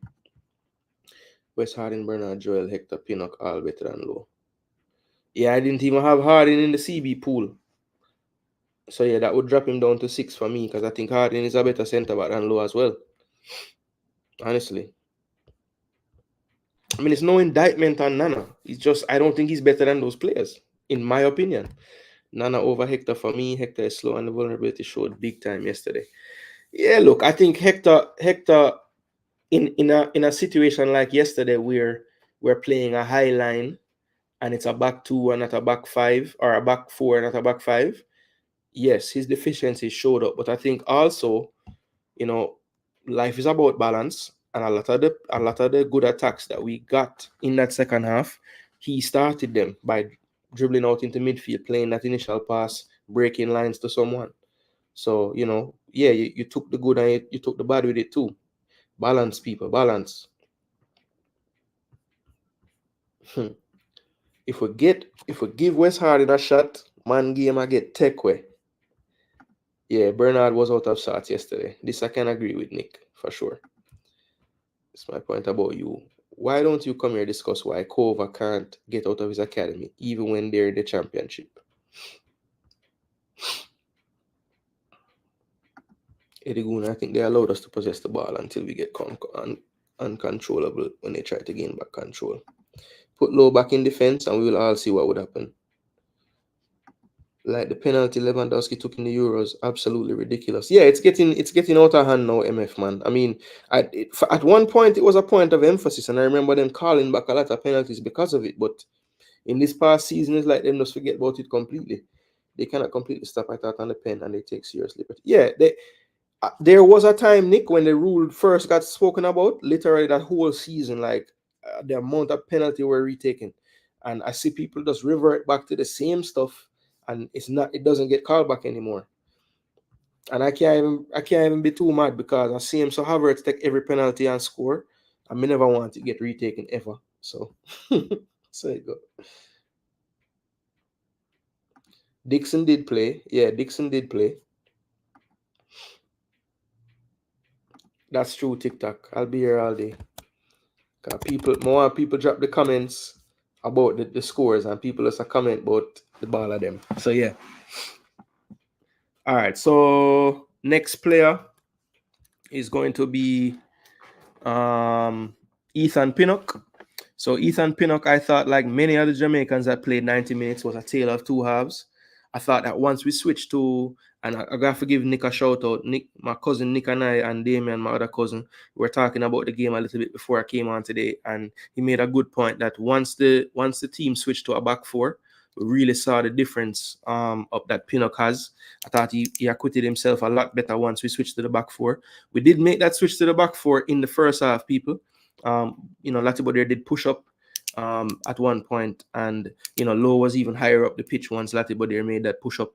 I think, well, it was kind of like a double pivot at that point because Lowe and Latibeaudiere were kind of at the same level. So he changed from a 5, well, it said 3-5-2, but really was a 5-3-2 that became more of a 4-2-3-1. Once Latibeaudiere made that step up into midfield in the towards the end of the first half.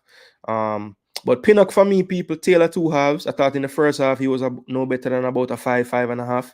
Second half, I would give him about a 7, 7.5. So when you average that out, I would say Pinnock probably gets about a 6.5 to a 7 in this one.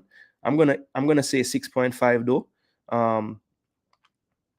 Yeah, I think Ethan Pinnock, like I said, Taylor two halves. I thought he was much better in the second half. I think, the times when he was found wanting defending was really at the end of the game when we were, really going for that equalizing goal. So I'm not going to kill him too much for, having to chase the game so much. And as a matter of fact, I think I'm being a bit harsh on him. I'm going to say he got a 7, to be honest, people. So Ethan Pinnock gets a 7 for me. Real quick, I'm going to drop in the comments in the comment section. And I will only stick to the ones that are dropping comments about that. All right. So Live 11 Radio says 7 for Pinnock. Drew Ross says 7.5 for Pinnock. Pinnock 7.5. He's really our most consistent player with Blake. All right. I like that one. TikTok, I like that one. Chris still at about low. Pinnock 7. 2.5 for football. 6.5 from me. Giving an extra 0.5 for the extra shoulder work on the long throws. Boy, I tell you, we did comment when the game I go and say the man are gonna need the same surgery as Damari by the time the game done. It's about 15 long throw the man do. JFF have the coaches, the selectors, the players, and mostly the head coach all get a fat 0 from me. Can't rank a bunch of losers. Pinnock was covering a lot for Bernard. Did we observe that? Yeah. Especially when it went to a true back four. Bernard was found wanting a lot of the time. Yeah, for whatever reason, he was all out of sorts in that game, people. I mean, it's the worst I've seen him play, to be honest. That game and the Dominica game. The Dominica game, I can maybe put down to the field and the heat and all kind of foolishness. But this game, it was AC and the field was good. It was actually one of the better fields I've seen at the Copa. Looked to be rolling very true. Not as much bounce as other fields. Rory the Lap, Pinnock. I like that. I like the Rory the Lap reference, Cygnus.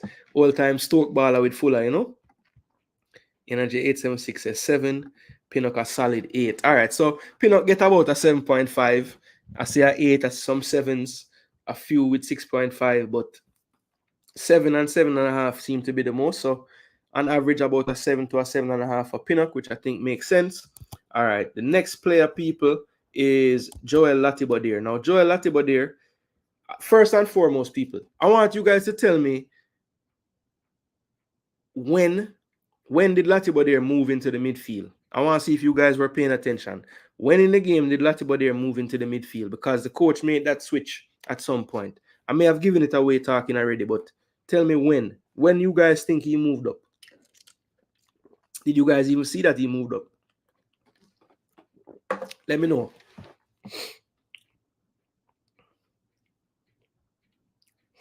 Rob said after the first goal. So you think it was that early? Live radio. So that's too early, Rob Smith and Nick. That's too late, Rob. Live radio. Ding, ding, ding, ding, ding. Patrick Riley, you have it about right. It was somewhere between the 25th and the 30th minute he made that change. Yeah, somewhere around there. 25, 30, 35, somewhere in that time frame. I don't think it was so long. I think he actually moved up into the midfield in the first half fresh. Back four switch.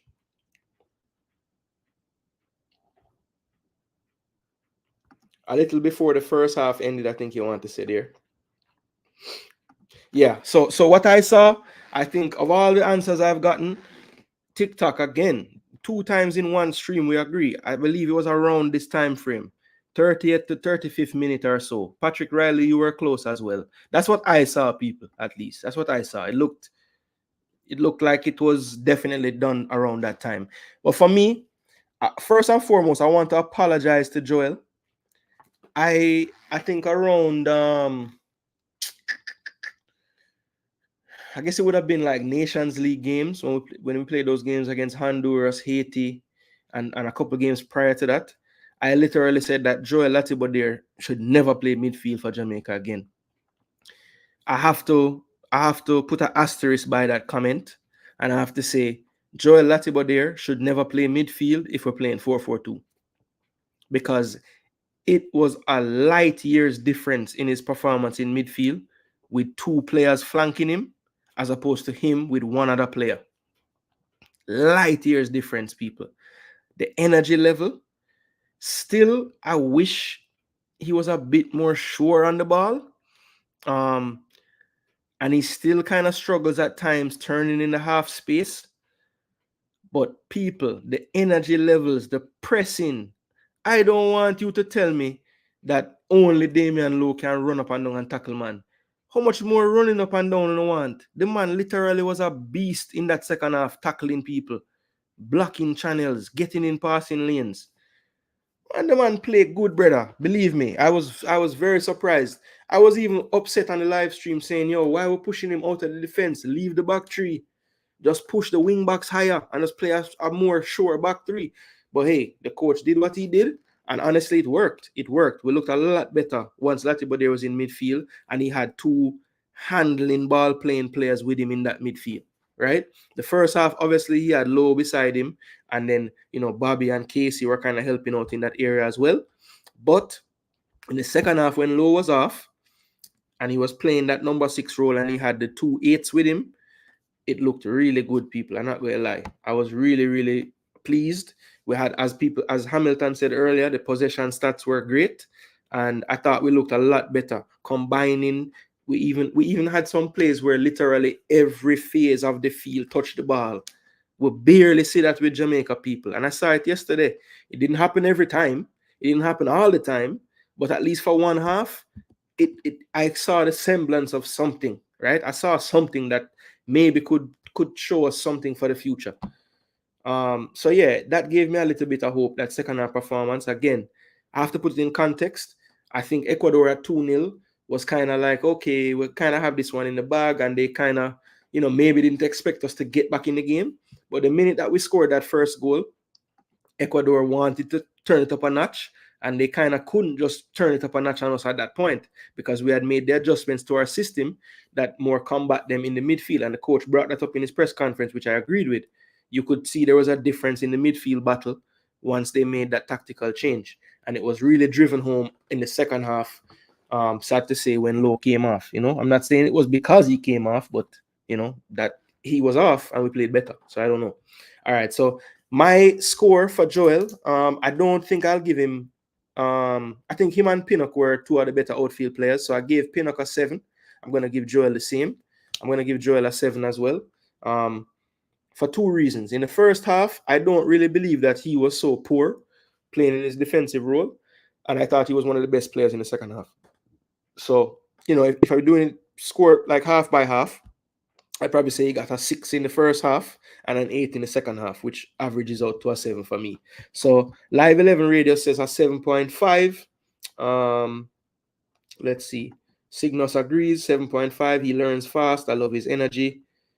I'm okay with him in midfield now too. He's a true professional. Patrick Riley says 7.5. TikTok says Lati can't defend 1v1 and too slow and can't tackle. He can hide in a 6-man defense like Mariappa. Joel 7 in defense, 7.5 in mid. All right. So that's got a few ratings for Lati. Typically 7 or 7.5 and above. TikTok just had a nice paragraph with no rating. Not sure why.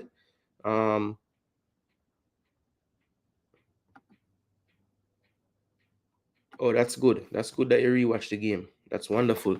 Everybody need to rewatch it a few times, I think. Can learn a lot when you rewatch stuff and not in the moment of euphoria. All right, so next player I want to highlight is our left wing back, Greg Lee. So Greg Lee yesterday, I have a few things about Greg Lee. I think a lot of people, a lot of Oh, he said 5 for Lati. I didn't see it.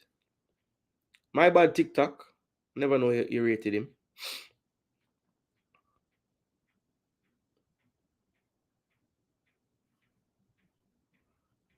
Okay, Latibo there 5. Okay. I missed that. Sorry about that, TikTok. All right, so Greg Lee, people. So I remember, maybe it was, I don't remember which window happened, but Greg Lee played 2 games, played really well. It might have been the Nations League window. Yeah, it was after the USA Panama games, and people were saying, yo, even when Amari Bell come back, Greg have to start and this and that. I'm like, yo, that's so shocking to me, because in the Gold Cup, I thought Amari Bell was one of our most consistent players, right? And to me, he's just a lot cleaner on the ball. It just looks, everything looks a bit cleaner. It just looks, to me, it seems like Amari always has more time on the ball. And one of the main reasons why that's the case, Greg Lee takes 2-3 touches to control the ball. You know what I'm saying? And yes, he's going to give you a shift at all times. I can't fault his effort. He tries hard. But even yesterday, we're down 2-0. We're on the front foot. Did you guys see Greg Lee attack ever down that left flank? I don't think I saw it. So I did hear the coach say in his press conference that, at one point we went to a back 3. Perhaps the back 3 was Greg Lee, Pinnock, and Hector. I didn't really see that. I saw the back 4. The only time I saw it change from that was when, well, a little before Lembikisa came off, it looked like he was pushed up into a right midfield role, and we kept the 3 at the back. But he was still getting back to defend. And then it wasn't until Cephas came on in like the 88th minute, I thought it went to a true back 3 with Cephas just playing right side winger, basically. So, yeah, I think Greg Lee could have definitely used with a sub in yesterday's game earlier. Because I think he did come off at one point yesterday, didn't he? No, he played the entire game. So, yeah, John Bell is there. I mean, I guess John Bell ain't what the coach wants to see, but Lee was definitely tired. No question about it. And I thought he was quite poor yesterday, if we're being totally honest. I think he could have done a lot better. So for me, I'm gonna say Greg gets a little bit lower than his normal 6 or 7. I'm gonna give him a 5.5 on the day. Yeah, I don't think he was exceptional. And again, I just feel like, when Amari Bell is 100% fit, for me, he has to start over Greg Lee. I'm sorry. I know a lot of people have a lot of love for Lee, and I love Lee too. But, I have to call a spade a spade. I think Amari Bell is a little bit better than him, people, to be honest. A little bit better than him. TikTok said Lee 5 needs a rest. I agree. For Greg, that is a 5. Lee 5. Lee 6 wasn't his best game. Agreed. Man can't control and hardly put crosses in. Yeah, his first touch, man, needs a lot of work. I think, some people were saying, boy, I don't understand how he's in League One. He's a championship player. I think his touch is why he's in League One, because he has all the physical attributes you'd want. But the touch, Greg 6. I 11 had Lemby at left back and Hardy at right back. I do remember that, Demo. I do remember that. I'm said this from he came on versus USA with Tapa. I have no idea what Greg is going to do. He always look out of control with his head down. Works hard though. Yeah, he works very hard. I think that's what endears him to Jamaica fans. But we as fans have to want a bit more out of our players than energy and work and heart. We need more than that. That can't win football match. I'm sorry. We need some technicality as well as those things. Lee 5 needs a rest. Absolutely. Lee 5, but part of that is he suffers from this back 3, back 5 strategy, and his head was gone after the handball. Yeah, he was visibly really upset about the handball. That is true. Harding and J Bell in, Dexter and Lee out for the next match.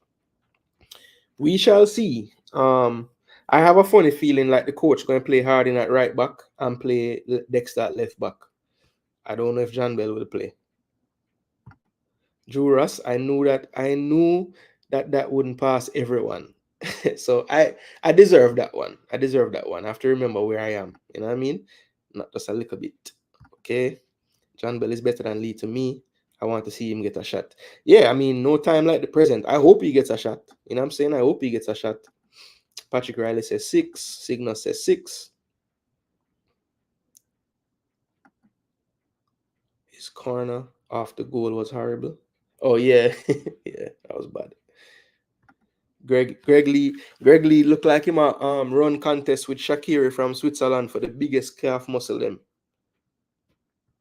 Him look like him wear shin guards on him calf as well as the front part. Yeah. Brian, Drew Ross don't draw me, don't why me already. Me know. That was my bad. I love him as a I can't even say I love him as a player. Just love out that. Greg Lee, I respect your football game. I just want you to clean up your first touch. That's all. All right. So the next player, people, you know my baller this. Dexter Lembikisa. A lot of we baller. Dexter Lembikisa. But we have to call a spade, people. In possession yesterday, probably one of the worst performances I see out of Dexter. A lot of giveaways, showing too much of the ball to the opponent on certain plays, turnovers leading to shots and entries for them.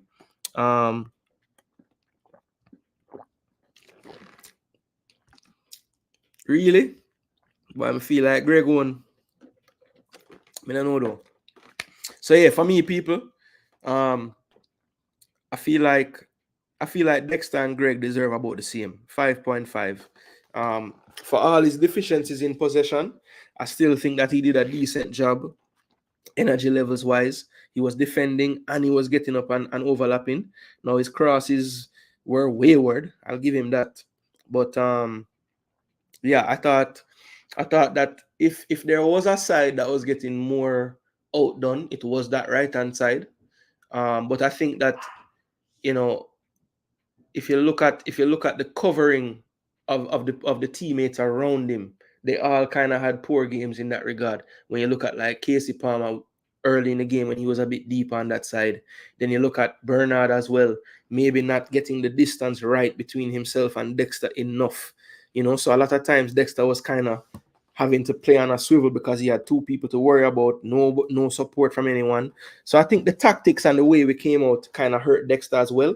But again, the things he could control on the ball, playing passes, when he did get overlap into positions to cross, the crosses were wayward. So yeah, he did a lot of things that he messed up himself.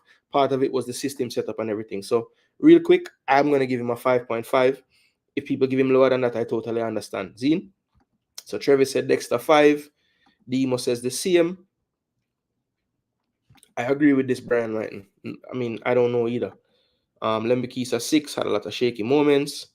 Owen said they blitzed Dexter. I agree. Think he needed some support over there as well. He's only one person. Can't mark 3-man overload over there. Dexter 4.5 from Cygnus. Dex 5 as well. 6 is average game for both Greg and Dex and Greg. Yeah, I think if we're being honest, fresh, it might have been a little below average for both. 5 for Dexter, one of his worst games for Jamaica. Couldn't get a decent crossover.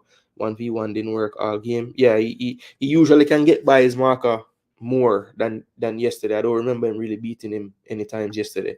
But he was going up against a big baller, Hincape, so it probably was to be expected at the same time. 6 going against Sarmiento. Yeah. He played against two of the better players in their team, on that side. So you have to consider that as well. But he didn't play against no scrub in Quinones for Mexico, or Arteaga for that matter for Mexico. So not sure what's going on with my YouTube. I'm unable to retract my comments. Maybe it's my screen. I don't know, MF. I don't know. It's not me. Dexter 5, winded from early. Energy said 5.5. Owen said there's no issue, so it must be your end. Yeah, I don't think it's me, to be honest, MF.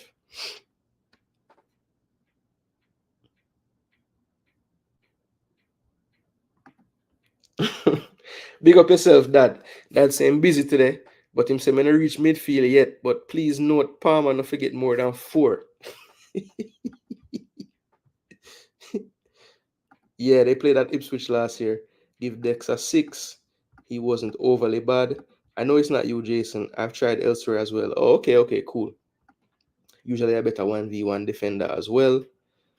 Yeah, Sarmiento was a handful for him, and when Rodriguez went out to that side as well, Rodriguez tended to use his power on him. So just had some tough matchups on the day. I think he was tired. I do think he was tired as well. All right, so Dexter 5 to 5.5 from Moose. I think that's fair on the day. All right, let's move into the midfield now. So first and foremost, we'll go with Damian Lowe. Played one half of football. Again, thought he, couldn't really get close enough to really influence the game much in terms of tackling and duels and stuff like that. Still had some decent tackling stats. The passing kind of went back down again after his 10 for 12 in the first game when he came on. I think that was about 83, 84% in the first game. This one, he was back down into the 50s, I want to say. High 50s or something like that. So yeah, all in all, I thought he just, he did what he could. You know what I'm saying? But I don't think he was very good. You know what I mean? I'll say he probably got like a 5. Yeah, I'll say he got a 5. So 5 for Low for me. Let's see what you guys think though. Low 5.5, always wrongfully using his aggression when it isn't needed. Okay. All right, Fresh. Rob Smith said very poor. So Rob, did you put a number or you just put very poor? 4.5 for Low, and that's my baller. That is true, Drew. I know that's your baller. Always defending Low. So yeah, you really and truly thought he was poor if you gave him a 4.5. He served no purpose yesterday, said Owen. Low just no use his no use him raw said. TikTok, Low 6. Did as I expected. The coach couldn't trust him with a yellow card. Facts. 4, that tackle took off 0.5 for me. All right, Jerome, overstand. Low 4. Nick said low 4.5. Demo beat him. Low 2. All right, Rob Smith said film rating is just poor. Okay. Damian Low equal 3. Should have been red carded. We were lucky. Low is Rob Baller. So for him to say poor, yeah, man, I tell you. Low 2.5. Travis is another low defender normally. So yeah, Travis, I tell the truth today with the 2. Travis just feel that is a 2.5. So big up Travis. Cygnus Media 5. Low. Okay, so 6, but -1 for the Caicedo tackle. All right, cool. So yeah, Damian Low, for me, I would give him a 5. And, based on the comments, I guess that's a bit generous, actually. But I'll stick with my 5 that I thought I was going to give him. Next on the list, I will go for Bobby Reed. Bobby Reed, who I thought played multiple roles in this game. At times, he was a double pivot with Low. Other times, he was, a bit more advanced as a number 8. In the second half, sometimes he would be the one collecting from the back line, even though Latibeaudiere was there as well. So I just thought Bobby Reed was just trying to find the game wherever he could find it yesterday. So yeah, I hear a lot of people saying he was one of the poorer players. I didn't really see that overall in his performance, to be honest. I'm not going to look in the chat right now because I know I'm probably giving the scores already, but drop them. And then I will go through what I think. But, Bobby Reed for me, look, he didn't do terribly. I mean, his passing accuracy was okay. I think there's one play that I have to just point out. On their third goal, for the life of me, I would love to ask him what he saw, why he allowed the ball to bounce. It seemed like he was, maybe it's my depth perception of the angle I was getting, but it seemed like he was like 5 feet from the ball and he decided to just run straight back instead of trying to win the ball when it bounced on the ground. So I'm not sure what picture he was seeing there. So for that reason alone, I'm going to knock off 0.5. I was going to give him a 7, but I'm going to give him a 6.5 instead. Bobby Reed, I thought he was really good. at times. I thought in the spell of the second half when we were on top and possessing the ball, he was pretty much at the heart of all of those moves, whether it was to start it or in the middle of it. Didn't really get a chance in the final third to do anything, but I thought he did a great job of transitioning us from defense to midfield in that spell of the second half when we looked like somewhat of a team. So I'm going to say a 6.5 for Bobby Reid. I figure that this one is probably going to be the most wide range of scores out of all the players today, because the little bit that I have heard of people talking about the game, he has been all over the place. So let's see if what I'm saying is true. So Reid 6.5. Actually agree with Fresh on that one. Energy says 4. Owen says 6. Drew Ross says 6. Demo says 5.5. Let's see. Bobby average out to a 6. Fast becoming jack of all trades. Yeah, he's always been that way, at least for Fulham. Bobby 5.5. He isn't using his experience. Didn't make the right decision on the last goal. Yeah, that I was gonna give him a 7, to be honest, for his overall play, but I have to knock off 0.5. I didn't. I mean, I've seen that play now 4 times, and I still don't understand what was going on in his mind on that play. Would be a 6.5 without the play you mentioned. He left it for Dixon, which he shouldn't have. Yeah, I'm not. Yeah, you have to take the responsibility there. If he was leaving for Dixon, I'm not even sure why that makes sense, because if I recall correctly, Dixon ran past Karai Anderson to get there. So I don't know. He did set up a chance for Bowser, that is true. Well, technically, did he set it up though? Because his Palmer play it over the top and then somebody head it down. If that's the play talking about to Bowser. Was giving him 6, but I forgot about that last play. Terrible decision, 5.5. Yeah, I was going to give him a 7, and I knocked off a 0.5. You were going to give him a 6, so fair. Signal says 6, 6. So as I thought, people, wide range of scores. Some man give him 4.5. Some man give him 6. Some man give him 5. So about I'd say average though, out of everybody's stats, Bobby probably get about a 6, if you factor in mine and everybody in the chat. Yeah, so we'll say about a 6, average out. All right, so Casey Palmer, I know I have 1 score already. My father said 4. All right. So what you guys think about Casey Palmer's performance? Another player that played multiple roles yesterday. Started out as a number 8 in the system, I would say. And then in the second half, when we went to the 4-3-3, at times maybe 4-2-3-1, he was playing a more true number 10 role. Even in the 4-3-3, he had the license to get the furthest forward, and Latibodir and Bobby Reid were a little bit deeper. So yeah, he played a lot more of the areas that he probably is more comfortable in this game. The one thing I will say about him, I need a bit more incision from him when he gets into certain areas, like, attempt to play that through pass. He did a few times, it didn't come off, but I just feel like somebody in the team has to try to break the lines, that final line.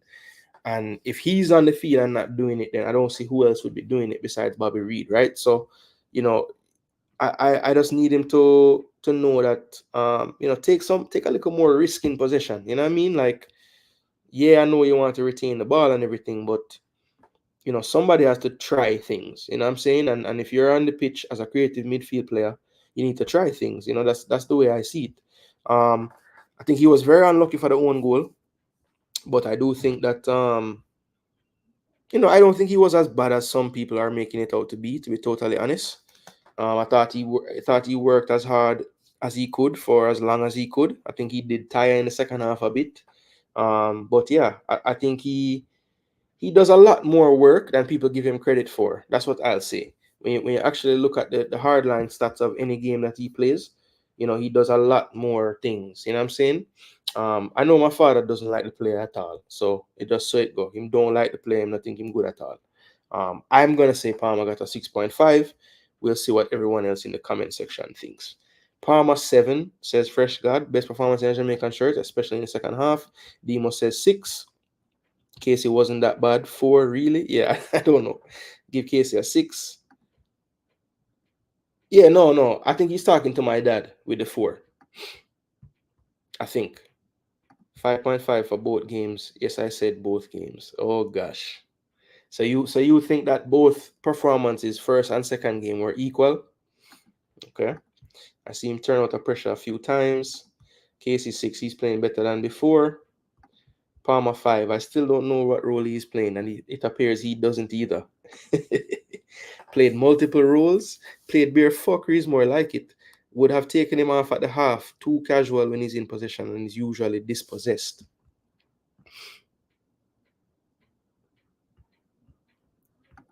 Yeah, I think he's one of the players where it was clear when we had a more front foot approach, his game improved immensely. So that's the answer for him. If you're gonna go defensive, don't play the man. Simple.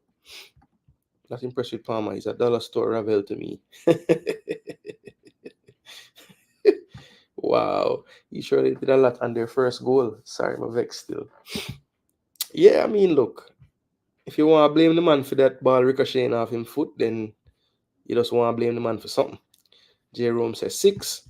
That's why I can't rate him highly. I've been hearing he's a creative midfielder, and I just haven't seen it in recent times. Yeah, that's why my criticism of him is the things that I know he's good at, or what I've seen him be good at with Coventry. I'm not seeing those things come through for Jamaica, even when he's playing in that more advanced role. You know what I'm saying? So, but I do think that if he can consistently find a system that puts Palmer closer to the attackers, then we'll get the best version of him. You know what I'm saying? Yeah, man, he's nothing like Ravel. Stop expecting that. Palmer 6. Palmer is not it. Yeah, that one the bad. Dollar store Ravel, that one the bad. Rob Smith, the man is nothing like Ravel. Stop expecting that. Yeah, it was still a funny, still a, you know, the comment. While I disagree, I can find humor in it, you know. Unfortunate for Palmer. Yeah, anybody leveling deduction of score for that own goal, you know, wicked. All right. So let's go to the two attackers. I will do these two together, basically. So first, just put Nicholson score and Antonio score. I'll talk about both. So Nicholson for me, look, Shamar Nicholson, right? First and foremost, I don't believe that playing him wide in a 4-3-3 or a 4-2-3-1 is the best for him. I think anytime he's in that role, it don't really look that good. The one thing I would say about Shamar yesterday, he did I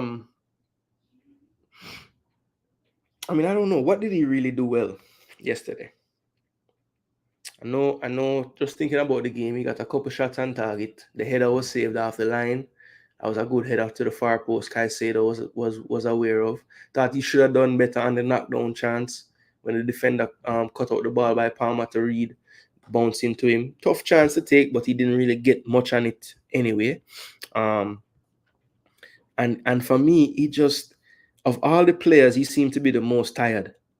Just couldn't, or did he get slower? I don't know, because there was one play in particular when I think Palmer actually for once played a through pass, and it was a good weight on it and good everything, and the guy he made like 2 steps to it, and then it looked like he wanted to go to another gear, but when he tried to go to the next gear, it looked like he slowed down. I mean, I don't know. He looked so leggy in yesterday's game.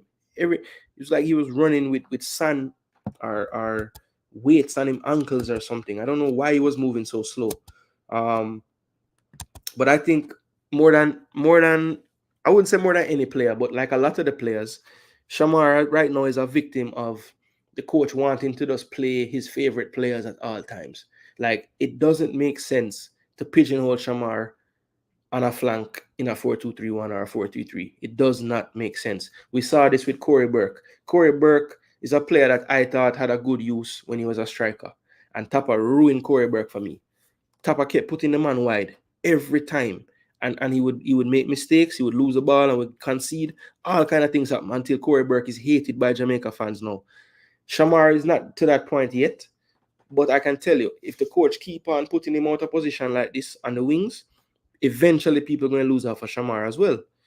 So stop trying to play Shamar and Antonio. We've seen you try it with them as a striking pair. We've seen you try it with Shamar a little bit withdrawn.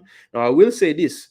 in the portion of the game when Antonio told Shamar, listen, you go up front and I will just go find the ball and bring it to us. Bring it to you. That was the best Shamar looked in the game. When he didn't have to worry about running back and defending, he didn't have to worry about keeping the shape wide. He could just play in the head, right? And Antonio was ending up in the left back position, right back position, central midfield, everywhere, getting the ball, playing 1-2s and driving us forward, right? So Antonio had to, I don't know if the coach told Antonio to do that, but I saw when he told Bowser, yo, just stay up there, brother. Me will go find the ball and bring it up the field for you. See? So for me, Shamar Nicholson gets a 6 on the day. I don't think he was poor to the point. I thought he actually had a worse game in the first game, if we're being honest. The second game, he did a little bit better for me. So Shamar gets a 6. Antonio, I'm going to give Antonio the highest mark on the field today, and that's going to be a 7.5. Obviously, he got the goal, our first goal at the Copa. But even more than that, I just want people to realize that this guy, I don't think there's a harder working player on the field for Jamaica than Antonio. A lot of people do a lot of gesticulating and pointing and cussing and kick down man and do other things. Antonio just play the damn football game. Them kick him up, them foul him up. Him not complain. He might talk to the ref and say, yo, ref, you're blind. But the man just keep on playing people. And the man realize him now get the ball up front. What him do? Him move Shamar to up front and him go get the ball. One time I see the man beside Pinnock. I say, yo, give me. The man look up, play a 1-2 with Greg Lee. Go around a man. Play it into Bobby Reed. Get it back. Play somebody through. Play it wide. And then we get across. I say, yo, look on that, man. Mikel Antonio. I've never seen Mikel Antonio do that for West Ham, not one time. Go all the way back and get the ball. Never. But in this team, because he needed to, he went back and damn did it. So, yo, big up to Mikel Antonio, big up to everybody, but trust me, Antonio deserves special credit because the man, them have beat him for the last, 2 window from Nations League. Well, not Nations League, because he wasn't at Nations League, but from Gold Cup to now, since he never scored a goal, everybody want to dash for the man. Nicholson for start over him, brother, because Nicholson has scored, and this and that and the third, and Ray. Brother, you must stop, be so emotional and watch the damn football game. Please. I beg you. Watch the game. As a matter of fact, may I do Antonio right here, man. I hate the man forget, brother. Let's remember some of the other things with the man doing in the game. Hate. Shamar, may I give Shamar, I think Shamar deserve more than Greg Lee and Dexter and Bernard. So may I give Shamar the 5.5. And may I give Antonio the 8. Man of the match for Antonio for me. All right, let's see what the people them say.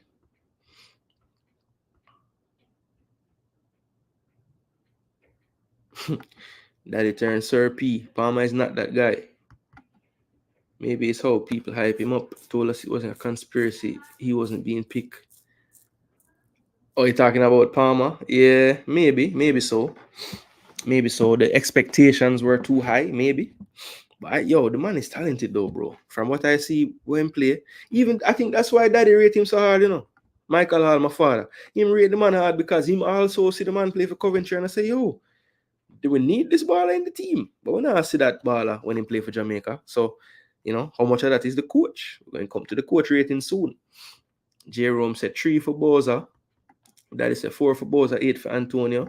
Nicholson 5.5, poor effort levels, 4 for Boza. Nicholson 4.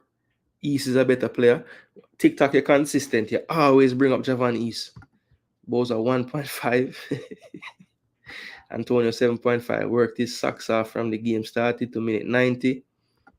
Absolutely nothing. Take Shamar off the wing, please. He's a goal poacher. Agree, Rob Smith. Antonio 8. Boza 5.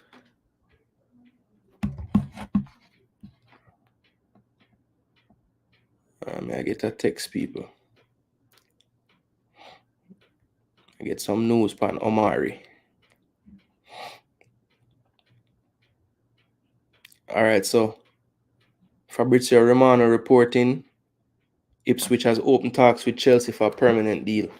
I think you should do it, kid. You're gonna be back in the loan saga system if you go back to Chelsea now. Just go to Ipswich permanent and somewhere where you get game time, you go play and raise your market value some more. Shamar, I would give him 4, but it's not his fault that the coach did not sub him. Yeah, I think he came off in the 83rd minute this time. He did cover a lot of spaces, albeit slowly, and was in good areas in attack. No service coming in. That is true. He was in areas sometimes, and the crosses just weren't on. Boza 2 for being on the field. Energy said Boza 4. Come on, JG. I'm not going to put it on that for his poor performance. Him and Antonio were switching constantly. No, I think Antonio and him really switched in the second half. In the first half, they were both playing striker, so it wasn't really any need to switch. You know what I mean? But in the second half, when it was like a more 4-3-3 or 4-2-3-1 look, Boza was on the right side of that 3 for, I would say, at least the first 10-15 minutes of the second half. And then Antonio just told him, you go up there. I will go and find the game.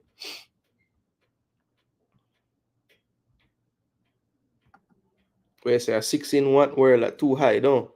Yeah, that's why I'm gonna put it down to a 5.5 still. I don't think he was as bad as a 4. I just don't think he was as bad as a 4. That's just me. Antonio 8 in the record books. Big up yourself. Antonio 7 because of his poor touch. Should always start.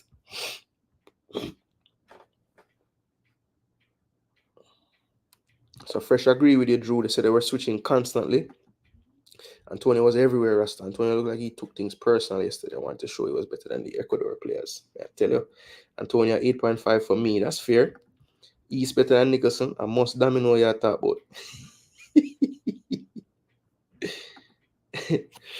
No, I did see them switching, but I don't think it was like a constant thing. I don't think it was constant. Like in the first part of the second half, Antonio wasn't really switching with him that much.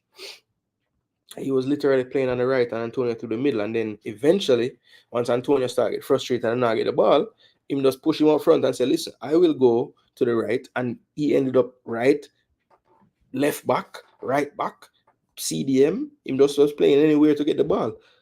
Despite his weak technical skills, he's very effective. Well, him kind of know what him have to work with, So I'm using body a lot. Kind of know maybe I'm not going to have the cleanest touch. As long as I can get my body in between the ball and the man, I'm good to go. So Boza get some low score start. 2 goals in 2 games. Cool. Yeah. VAR take 1. 2 for Boza. 2 for being on the pitch. Say. Gooner, stop it. Jesus does a lot of work. Arsenal, you guys are buying a new number 9. Why? Because he don't goals. No. That's not why, bro. We're buying a new number 9 because he can't stay fit. Literally, when the man started to score goals for us the last time, he did his knee again. He did his knee again, bro. So it's even more than that. There's so many Arsenal fans, when Jesus was playing and not scoring, they were fine with it. We're top in the league. He was getting assists. He was creating chance. He just wasn't scoring. Rob Smith never talk to me about no Arsenal things, brother. That's one thing women know. Believe me. Okay, you're back up and running, MF. That's good. How much I give Boza for the first half? Everybody get both at 4 or less in the first half. 5 at the most. So I give Boza about a 4. And then I give him about a 6.5 in the second half. So it average out to about a 5.5, I don't think him deserve lower than 5.5 though, to be honest. Yeah, man, a fitness more than anything. We Arsenal fans have conceded that Jesus ain't gonna score 20 goals in a season. But when Jesus play, Arsenal might score more goals because the man build-up play is incredible. And that's a fact. Fluff Bobby Reed knocked down from Casey's magic pass. Yeah, that's true. Ideal football 3. All right, cool. So that is all the players that started.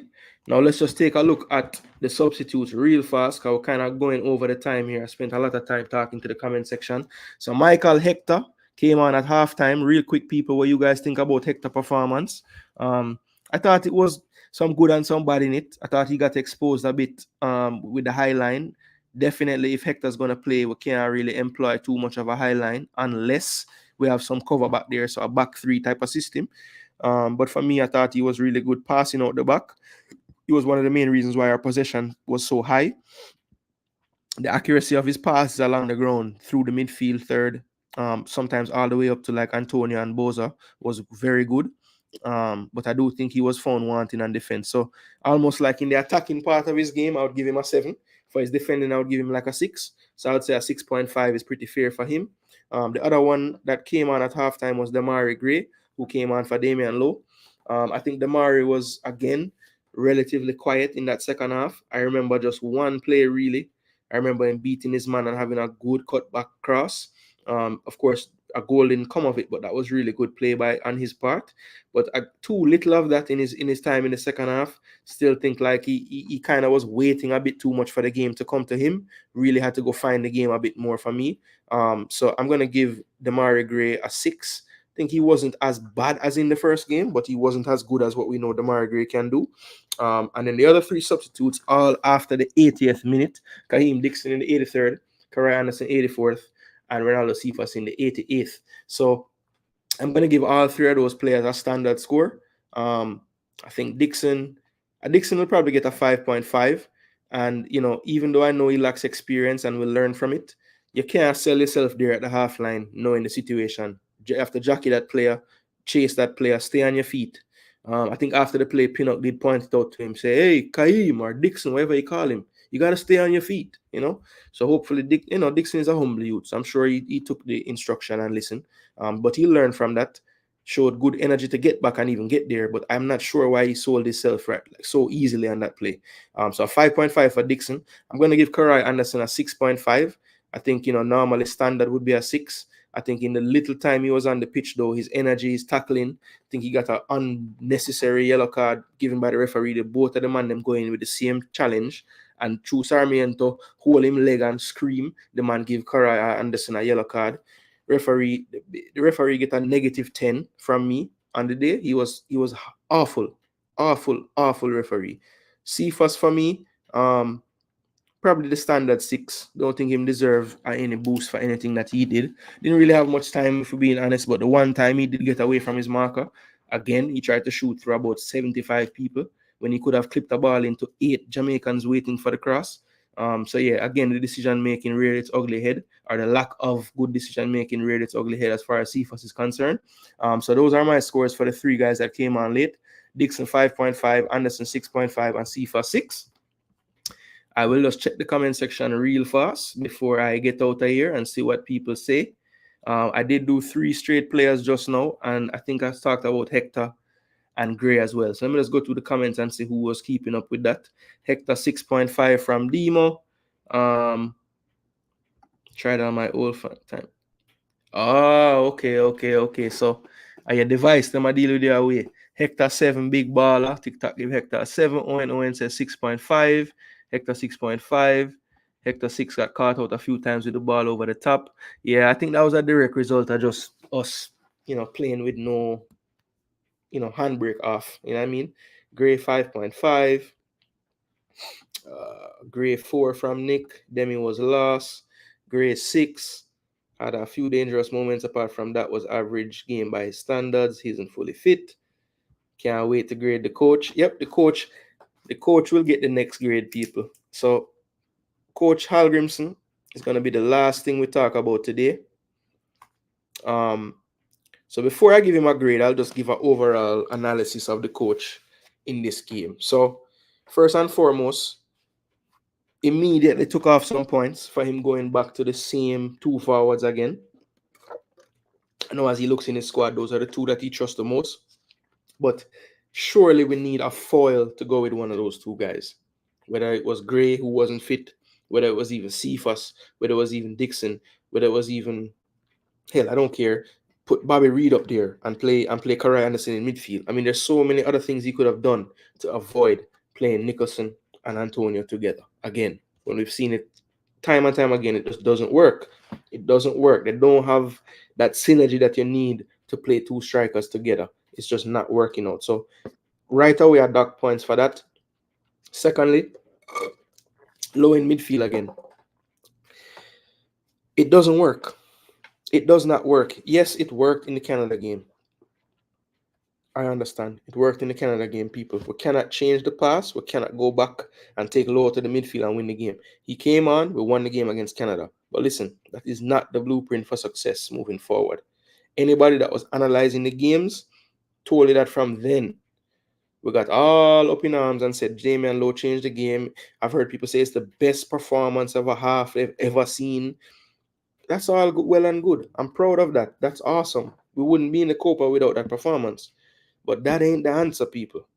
That's not the answer, okay? It can work in certain spells, in certain spots, against certain teams.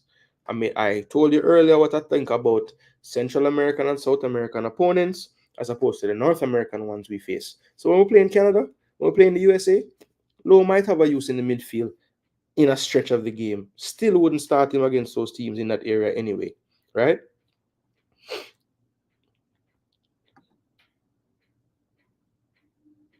Oh, this is a good question and a challenging question. It's great finding life harder without Leon on the other side. I don't think so, Rob. Based on what I'm hearing from the camp and those around the camp, he definitely is struggling with his match fitness and his fitness, period. So I'd like to see him in full Damari form, like coming into a camp without Leon to answer that question in full. That's just my personal opinion on it.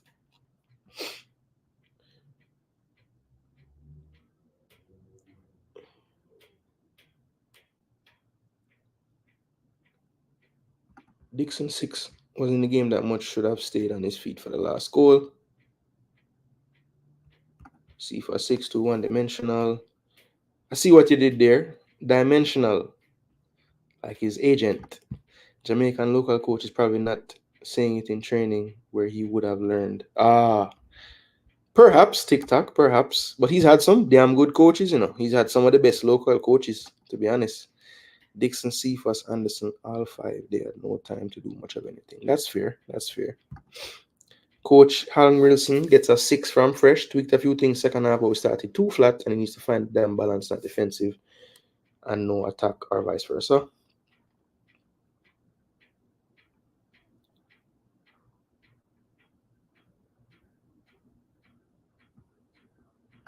Anderson 6. Ref 0, coach 1.5.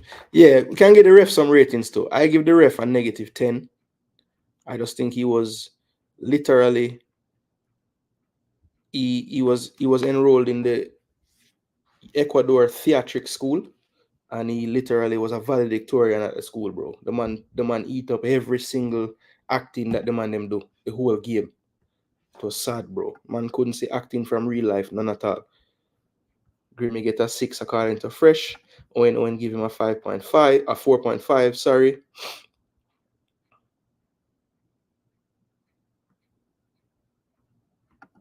Cygnus drop everybody one time. Respect Cygnus, Hector 7, Cephas 6, Dixon 5.5, Karai 6.5. All right. Lowe will help us in midfield in the future when he is fit. He's a sure starter in the back 3. TikTok.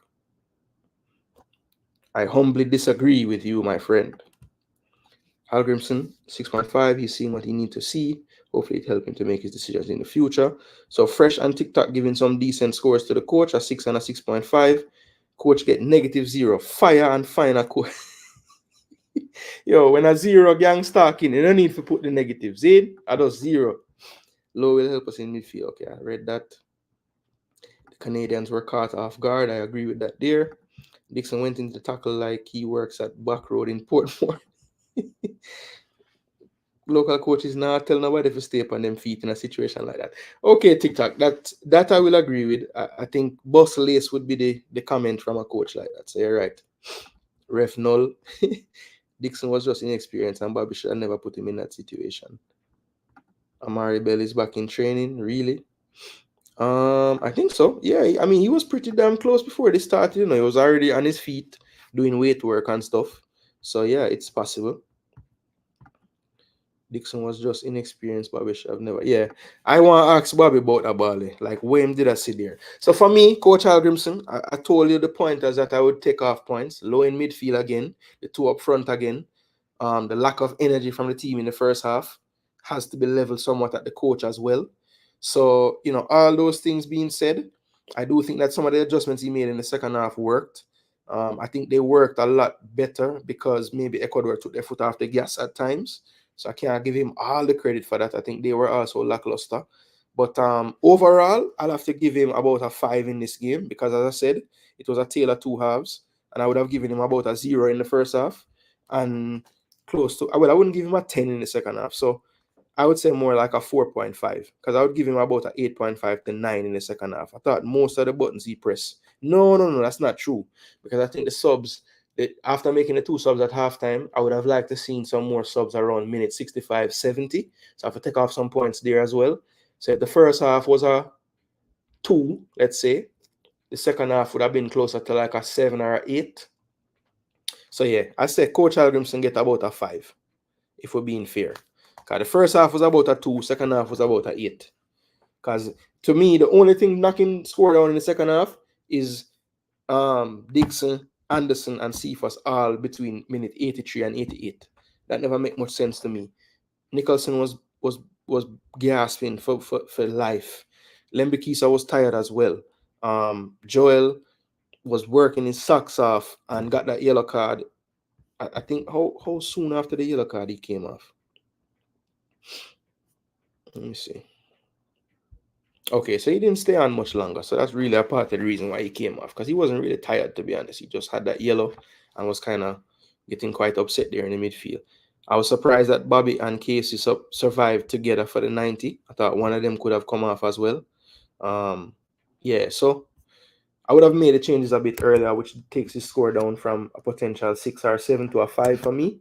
So I give the coach a 5 and I give the ref a -10. That is the end of the player ratings and the coach ratings. I've already spoken about the all handballs not created equal. Makes no sense to me. So yeah, we should have gotten a penalty. Who knows, at 2-2 the game might end up differently. You know, I'm not gonna say we would have won or drawn, but I would have just liked to have seen us at 2-2 and see how the rest of the game play out. You know what I mean? But we'll never get to see that now because the refs decided that this, a high 5, was a natural position for the hand. Yeah, he was blocking his face, I think. Well, I don't even know what he said because I watched back the game and the man's mic was off. So who knows what the man actually said.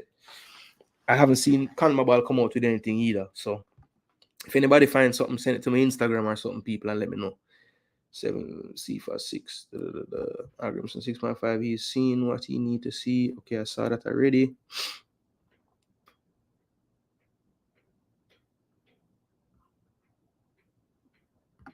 Want to see John Bell, see what he bring. Agree, gang stalking. I'll definitely do a preview show before the match on Sunday at some point, probably Saturday night maybe. I will talk about predicted lineups or potential lineups, and yeah, that will be a big talking point for me. What do you guys want the coach to do?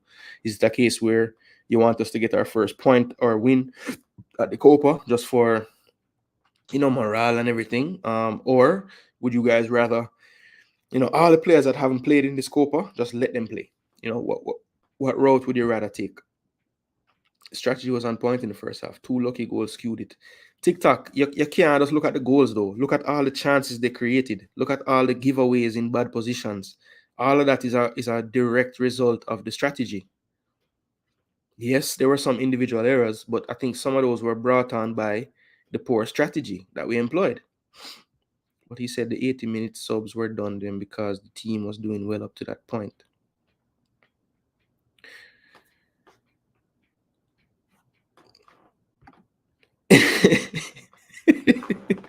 Yeah, that's a good score for you, Rob Smith. Coach 6, bad starting lineup. Should have started with same team as one versus Mexico. Subbed in Dixon, Karai, and Cephas too late. Yeah, the mic was off. I don't know what the hell him say. The other players are game. I got the audio because he said my grandmother is from Ecuador, therefore no penalty.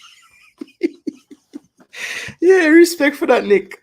So yo, on that note, that will be the last comment I put on the screen because I like that one so much.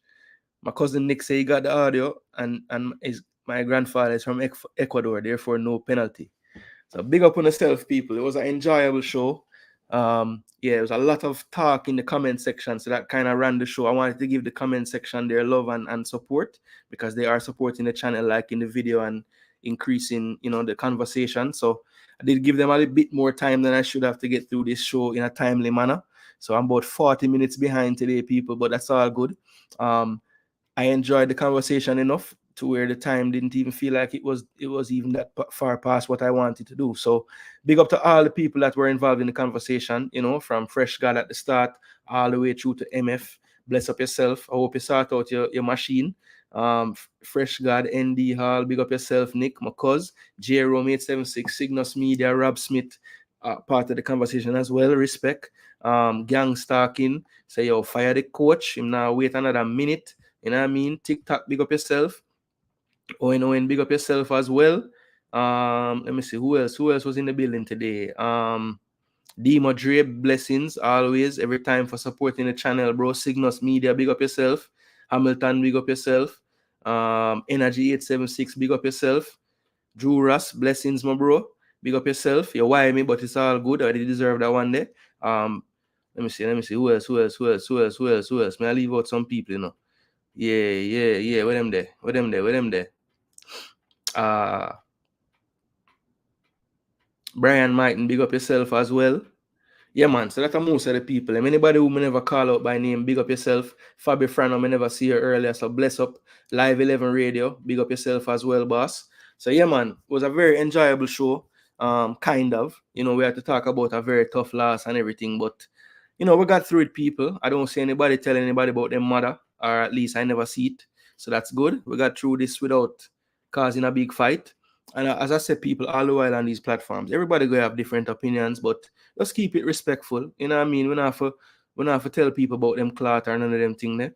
It's just opinions, people, and it's just football. So at the end of the day, one thing that I do appreciate by most of the folks that come on this channel so far, if you do have a take that people don't agree with, I see people bringing evidence in the chat to try and make sense of what they say, as opposed to just calling people names. So keep that going, people, and the channel will just continue to grow organically as it has. And yeah, man, spread the word that Jason Gooner bring out some quality content when it comes on to the football. And we don't really deal with the politics thing. Me not care where people born. Me not care about none of them thing there. But I just want the best team on the field. And yeah, you might not agree with what I think is the best team. But if you have a valid argument and I listen to you, you might convince me that what you're saying is more important than what I'm saying. So I think these conversations can be helpful in that respect. And my aim is, when you finish watching one of my shows, you learned at least one thing, right? So if you didn't learn anything from me, maybe something somebody said in the comment section made you learn something as well. So big up on yourself, people. It is football school over here at Jason Gooner TV. And for now, we're going to end the class, but I'll be back for another class. We're going to be doing a live watch along for the USA versus Panama match. Yes, we want to see how CONCACAF looks in an all CONCACAF matchup in the Copa America. All right, people. So I would say, what is it now? 4:30. I would say about a little over an hour's time. Just look out for the notification. Make sure you turn on that bell if you are subscribed, and you'll see when we're live. All right, people. So big up on yourself, Jason Gooner TV, and we are out of here. Blessings, people.